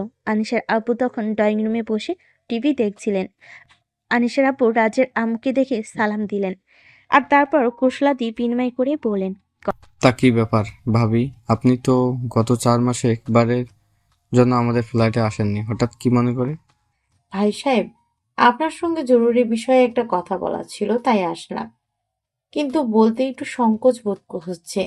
আপনি যদি অনুমতি দিতেন তাহলে আমি নিঃসংকোচে বলতে পারতাম। আর ভাবি, এত সংকোচবোধ করার কি আছে? কি বলবেন বলে ফেলুন না। আমি তো আপনার ভাইয়ের মতোই, তাই নয় কি? আসলে আপনার মেয়ে আর আমার ছেলে দুজন দুজনকে ভালোবাসে, তাই আমি তাদের ব্যাপারে কথা বলতে এসেছিলাম। সে তো দুজন দুজনকে ভালোবাসে, তাই তাদের দুইজনের হাত এক করে দেওয়ার ব্যাপারে যদি আমরা একটু তাড়াতাড়ি করে ফেলতাম তাহলে ভালো হতো। ভাবি, আপনি জানেন কি বলেছেন? আপনার ছেলে আমার মেয়ের চাইতে 3 বছর ছোট। আমার মেয়ে 3rd ইয়ারে পড়ে আর আপনার ছেলে 1st ইয়ারে। ভাই সাহেব, আমি সব কিছুই জানি, কিন্তু কিছুই তো করার নেই। আপনার মেয়ে আর আমার ছেলে দুজন দুজনকে ভালোবাসে। এখন যদি আমরা নিজেদের কথা চিন্তা করতে গিয়ে ওদের ভালোবাসাকে প্রায়োরিটি না দিই, তাহলে তো ওরা দুজন দুজনকে ভালোবাসা হারিয়ে ফেলবে। আর ভালোবাসাবিহীন জীবন কত না কষ্টের সেটা আশা করি আপনি জানেন, কারণ আপনি তো যুবক বয়সে বউকে হারিয়েছেন। হ্যাঁ, সেটা তো খুব ভালো করেই জানি, কিন্তু তারপরও সমাজ কি বলবে সেই কথাটা অন্তত আমাদের একবার হলেও চিন্তা করা উচিত। কথাগুলো শুনতে শুনতে আনিশা নিজের রুম থেকে বের হয়ে ড্রয়িং রুমে আসে আর তার আব্বুকে উদ্দেশ্য করে বলে, আব্বু, আমি সমাজের কথা চিন্তা করে নিজেই ভালোবাসাকে হারাতে চাই না। সমাজ কোনোদিন আমার ভালোবাসাকে আমার হাতে তুলে দেবে না। আমি যদি ভালো না থাকতে পারি, সমাজ আমাকে কোনোদিনও ভালো রাখবে না। নিজের ভালো থাকা আর ভালো রাখাটাকে নিজেকেই খুঁজে নিতে হয়। তাই সমাজের কথা চিন্তা করে আমি আমার ভালোবাসার মানুষটাকে হারাতে চাই না। ঠিক আছে, তুমি যদি সমাজের কথা চিন্তা না করে নিজের ভালোবাসাকে হারাতে না চাও, তাহলে আমি কেন সমাজের কথা চিন্তা করে তোমার সুখ বিসর্জন দেব? কারণ আমি তো আমার সারা জীবনের সুখ বিসর্জন দিয়েছি তোমার কথা চিন্তা করে, তাহলে আমি এখন কেন তোমার সুখের কথা চিন্তা করতে পারবো না? তোমার ভালো থাকাতেই আমার ভালো থাকা। আমি আমার নিজের হাতে তোমাকে রাজের হাতে তুলে দিতে চাই। কথাটা শুনে রাজের আম্মু বলেন, আলহামদুলিল্লাহ বিআই সাহেব, আমি ভাবতেই পারিনি আপনি এইভাবে এত সহজে রাজি হয়ে যাবেন। যাই হোক, আপনি যখন রাজি হয়ে গেছেন তখন তো আর কোনো ঝামেলাই নেই। তাহলে আর শুভ কাজে দেরি কেন? আমরা এই সপ্তাহে শুভ কাজটা সেরে ফেলতে পারি। তো তাড়াতাড়ি, কিন্তু প্রস্তুতিরও তো একটা ব্যাপার আছে। আমার একমাত্র মেয়ে বলে কথা। কোনো সমস্যা নেই বিআই সাহেব, আমাদের কোনো কিছুই চাই না। আমাদের শুধু একটা বৌমা হলেই চলবে। আমরা একটু ঘরোয়াভাবে আয়োজন করি, আমাদের বৌমাকে আমাদের ঘরে তুলে নিতে চাই। আমাদের এত বিশাল আয়োজন করার কোনো প্রয়োজন নেই। তাছাড়া আপনি তো আমাদের আর্থিক অবস্থাটা জানেন। এই মুহূর্তে বিশাল বড় আয়োজন করে বৌমাকে ঘরে নেওয়ার মতো আমাদের আর্থিক অবস্থা নেই। হ্যাঁ আব্বু, আমার শাশুড়ি আম্মা একদম ঠিক কথাই বলেছেন। আমি চাই না আমার জন্য তাদেরকে পারতে একটা ঝামেলায় পড়তে হোক। তাই আমি সিদ্ধান্ত নিয়েছি বিয়ের পর আমি তোমার সঙ্গেই থাকবো। তারপর পড়াশোনা শেষ করে যদি একটা চাকরি করতে পারি আর জামাইয়ের দায়িত্ব নিতে পারি, তখনই শ্বশুর বাড়ি যাবো। এটা কেমন কথা বৌমা? তুমি কেন আমাদের ফ্যামিলির দায়িত্ব নিতে যাবে? আমার ছেলেটা অত বড় হয়েছে, আশা করি পড়াশোনা শেষ করে নিশ্চয়ই সে ভালো কিছু একটা করতে পারবে আর তোমার দায়িত্ব নিতে পারবে। তুমি কেন এসব কথা বলছো? আম্মু, এটা তো কোনো হাদিসের লেখা নেই যে শুধু ছেলেদের মেয়েদের দায়িত্ব নিতে হবে। একটা মেয়েও তো পারে ছেলের দায়িত্ব নিতে। আচ্ছা বৌমা, ঠিক আছে, তোমাদের যেটা ভালো মনে হয় তোমরা সেটাই করো। তোমাদের সিদ্ধান্তে আমার কখনোই বাধা হয়ে দাঁড়াবো না। ঠিক আছে, আজ তাহলে আসি আর বিয়ের জন্য প্রস্তুতি নেই। এই বলে রাজের আম্মু আনিশাদের ফ্ল্যাট থেকে নিজেদের ফ্ল্যাটে চলে গেল আর রাজকে এই খুশির খবরটা দিল। এরপর মহা আনন্দের সঙ্গে তাদের দুজনে বিয়ের কাজটা সম্পূর্ণ হয়ে গেল। ইতিমধ্যে কেটে গেছে দীর্ঘ 5 বছর। রাজ আনিশা দুজনেই পড়াশোনা শেষ করেছে। আনিশা চাকরি করছে এই 3 বছর হলো, আর রাজ 1 বছর। আজ শুক্রবার, তাই কারোরই অফিস নেই। সবাই মিলে ড্রয়িং রুমে বসে আড্ডা দিচ্ছিল। তখনই আনিশা হঠাৎ বলে উঠল, রাজ, আমাদের মনে হয় আমরা একটা ব্যাপারে এখনো কোনো চিন্তা করছি না। তাই মনে হয় এ ব্যাপারে এখন অন্তত কোনো চিন্তা করা উচিত। তুমি কোন ব্যাপারে কথা বলছো আমি তো সেটাই বুঝতে পারছি না, একটু খুলে বলবে কি? আমি তিশার ব্যাপারে কথা বলছি। তিশা তো এখন বড় হয়েছে, তাই আমাদের মনে হয় এখন তিশার বিয়ের ব্যাপারে চিন্তা করা উচিত। ও হ্যাঁ, আমি তো সেটা ভুলেই গিয়েছিলাম। আসলে চাকরি আর সংসার নিয়ে এতটাই ব্যস্ত হয়ে পড়েছি, আমি তো এটা ভুলে গেছি যে আমার একটা ছোট বোন আছে। আচ্ছা তিশা, তুমি কি কাউকে ভালোবাসো? তুমি যদি কাউকে ভালোবেসে থাকো তাহলে সেটা তুমি আমাদেরকে বলতে পারো। আমরা তোমাকে তোমার ভালোবাসার মানুষটার হাতেই তুলে দিতে চাই। না ভাবি, আমার লাইফে এখনো সেরকম কেউ আসেনি। তাছাড়া আমি মনে করি তোমরা যখন আছো তখন আমার ব্যাপারে তোমরাই সিদ্ধান্ত নাও। আমি নিজে নিজে কোনো সিদ্ধান্ত নিতে চাই না। কিন্তু আমাদের পছন্দ করা মানুষটাকে যদি তোমার পছন্দ না হয় তাহলে তখন তুমি কি করবে? সেরকমটা হওয়ার তো কথা নয়, কারণ আমি তোমাদেরকে পুরো ভরসা করি। আর আমি মনে করি তোমরা যা করবে আমার ভালোর জন্যই করবে, এবং তোমাদের সিদ্ধান্তই পারফেক্ট হবে। তাহলে ঠিক আছে, তাহলে তার কোনো কথাই নেই। রাজ আমাদের অফিসে নতুন একজন এমপ্লয়ি নিযুক্ত হয়েছে। ছেলেটার সঙ্গে আমি কথা বলেছি। ছেলেটা পার্সোনালি খুবই ভালো এবং তার ফ্যামিলি ব্যাকগ্রাউন্ডটা খুব ভালো। তাছাড়া ছেলেটা একদিন তিশাকে দেখেছে আমার সঙ্গে, অফিসে যেতে পছন্দ করেছে, তাই সে সরাসরি আমার সঙ্গে কথা বলেছে। তাহলে তার কোনো কথাই নেই, ছেলেটাকে একদিন বাসায় ডেকে আনা যাক, আর তারপর তিশার সঙ্গে সরাসরি কথা বলিয়ে দিলেই তো হয়। হ্যাঁ, আমিও সেটাই ভাবছি। তবে ছেলেটার একটা ছবি আছে আমার কাছে। তৃষা, এই দেখো আগে, তুমি দেখে পছন্দ করে নাও। তোমার যদি পছন্দ হয় তাহলেই আমি ছেলেটাকে বাসায় ডেকে আনতে পারি আর তোমার সঙ্গে দেখা করাতে পারি। এই বলে আনিশা মোবাইলটা বের করে ছেলেটার ছবি তিশাকে দেখালো। তিশা ছবিটা দেখে একটু মুচকি হাসি দিল আর দৌড়ে সেখান থেকে চলে গেল। সবাই বুঝতে পারলো ছেলেটাকে তিশার পছন্দ হয়েছে। তাই কিছুদিন পর ছেলেটার সঙ্গে কথাবার্তা বলে ওই ছেলেটার সঙ্গে বিয়ে দেওয়া হলো। সেদিন রাত 11টা বাজে। সবাই খাওয়া দাওয়া শেষ করে নিজেদের রুমে চলে গেছে। আনিশা ততক্ষণে রান্নাঘরে সবকিছু গুছিয়ে রেখে রুমে চলে এসেছে। আর তখনই রাজ বলতে লাগলো, আমার মনে হয় তুমি অফিস আর সংসার সামলাতে গিয়ে আমাদের ভবিষ্যতের কথা ভুলেই গিয়েছো। ভবিষ্যতের কথা হয়তো এখন একটু চিন্তা করা উচিত। ভবিষ্যতের কথা চিন্তা করি তো, চাকরি করছি। তাহলে আর কি করব বলো? ভবিষ্যৎ বলতে কি আমি শুধু টাকা পয়সাকে বোঝাচ্ছি? আমাদেরকে জীবনে আর কিছু প্রয়োজন নেই? এবার তো আমাদের ছোট্ট একটা পুচকুর জন্য চেষ্টা করা উচিত, তাই নয় কি? ও তাই বুঝি, কিন্তু আমি যদি এখন বাচ্চা নেই তাহলে অফিস করব কিভাবে? সংসার সামলাবো কিভাবে? কেন, আম্মু তো আছে, আম্মু ঠিক সামলে নিতে পারবে। তাছাড়া আম্মু সেদিন আমাকে বলছিল, আম্মু নাকি একা একা সারাদিন বাসায় থাকতে পারে না, একা থাকতে নাকি খুব কষ্ট হয়। তাছাড়া আমার শ্বশুর মশাই তো আছে, দুই বিআইন বিআইন মিলে একটা বাচ্চা ঠিক সামলে নিতে পারবে। এই কথা শুনে আনিশা বলতে লাগলো, তাহলে আর দেরি কেন? চলো শুরু করা যাক।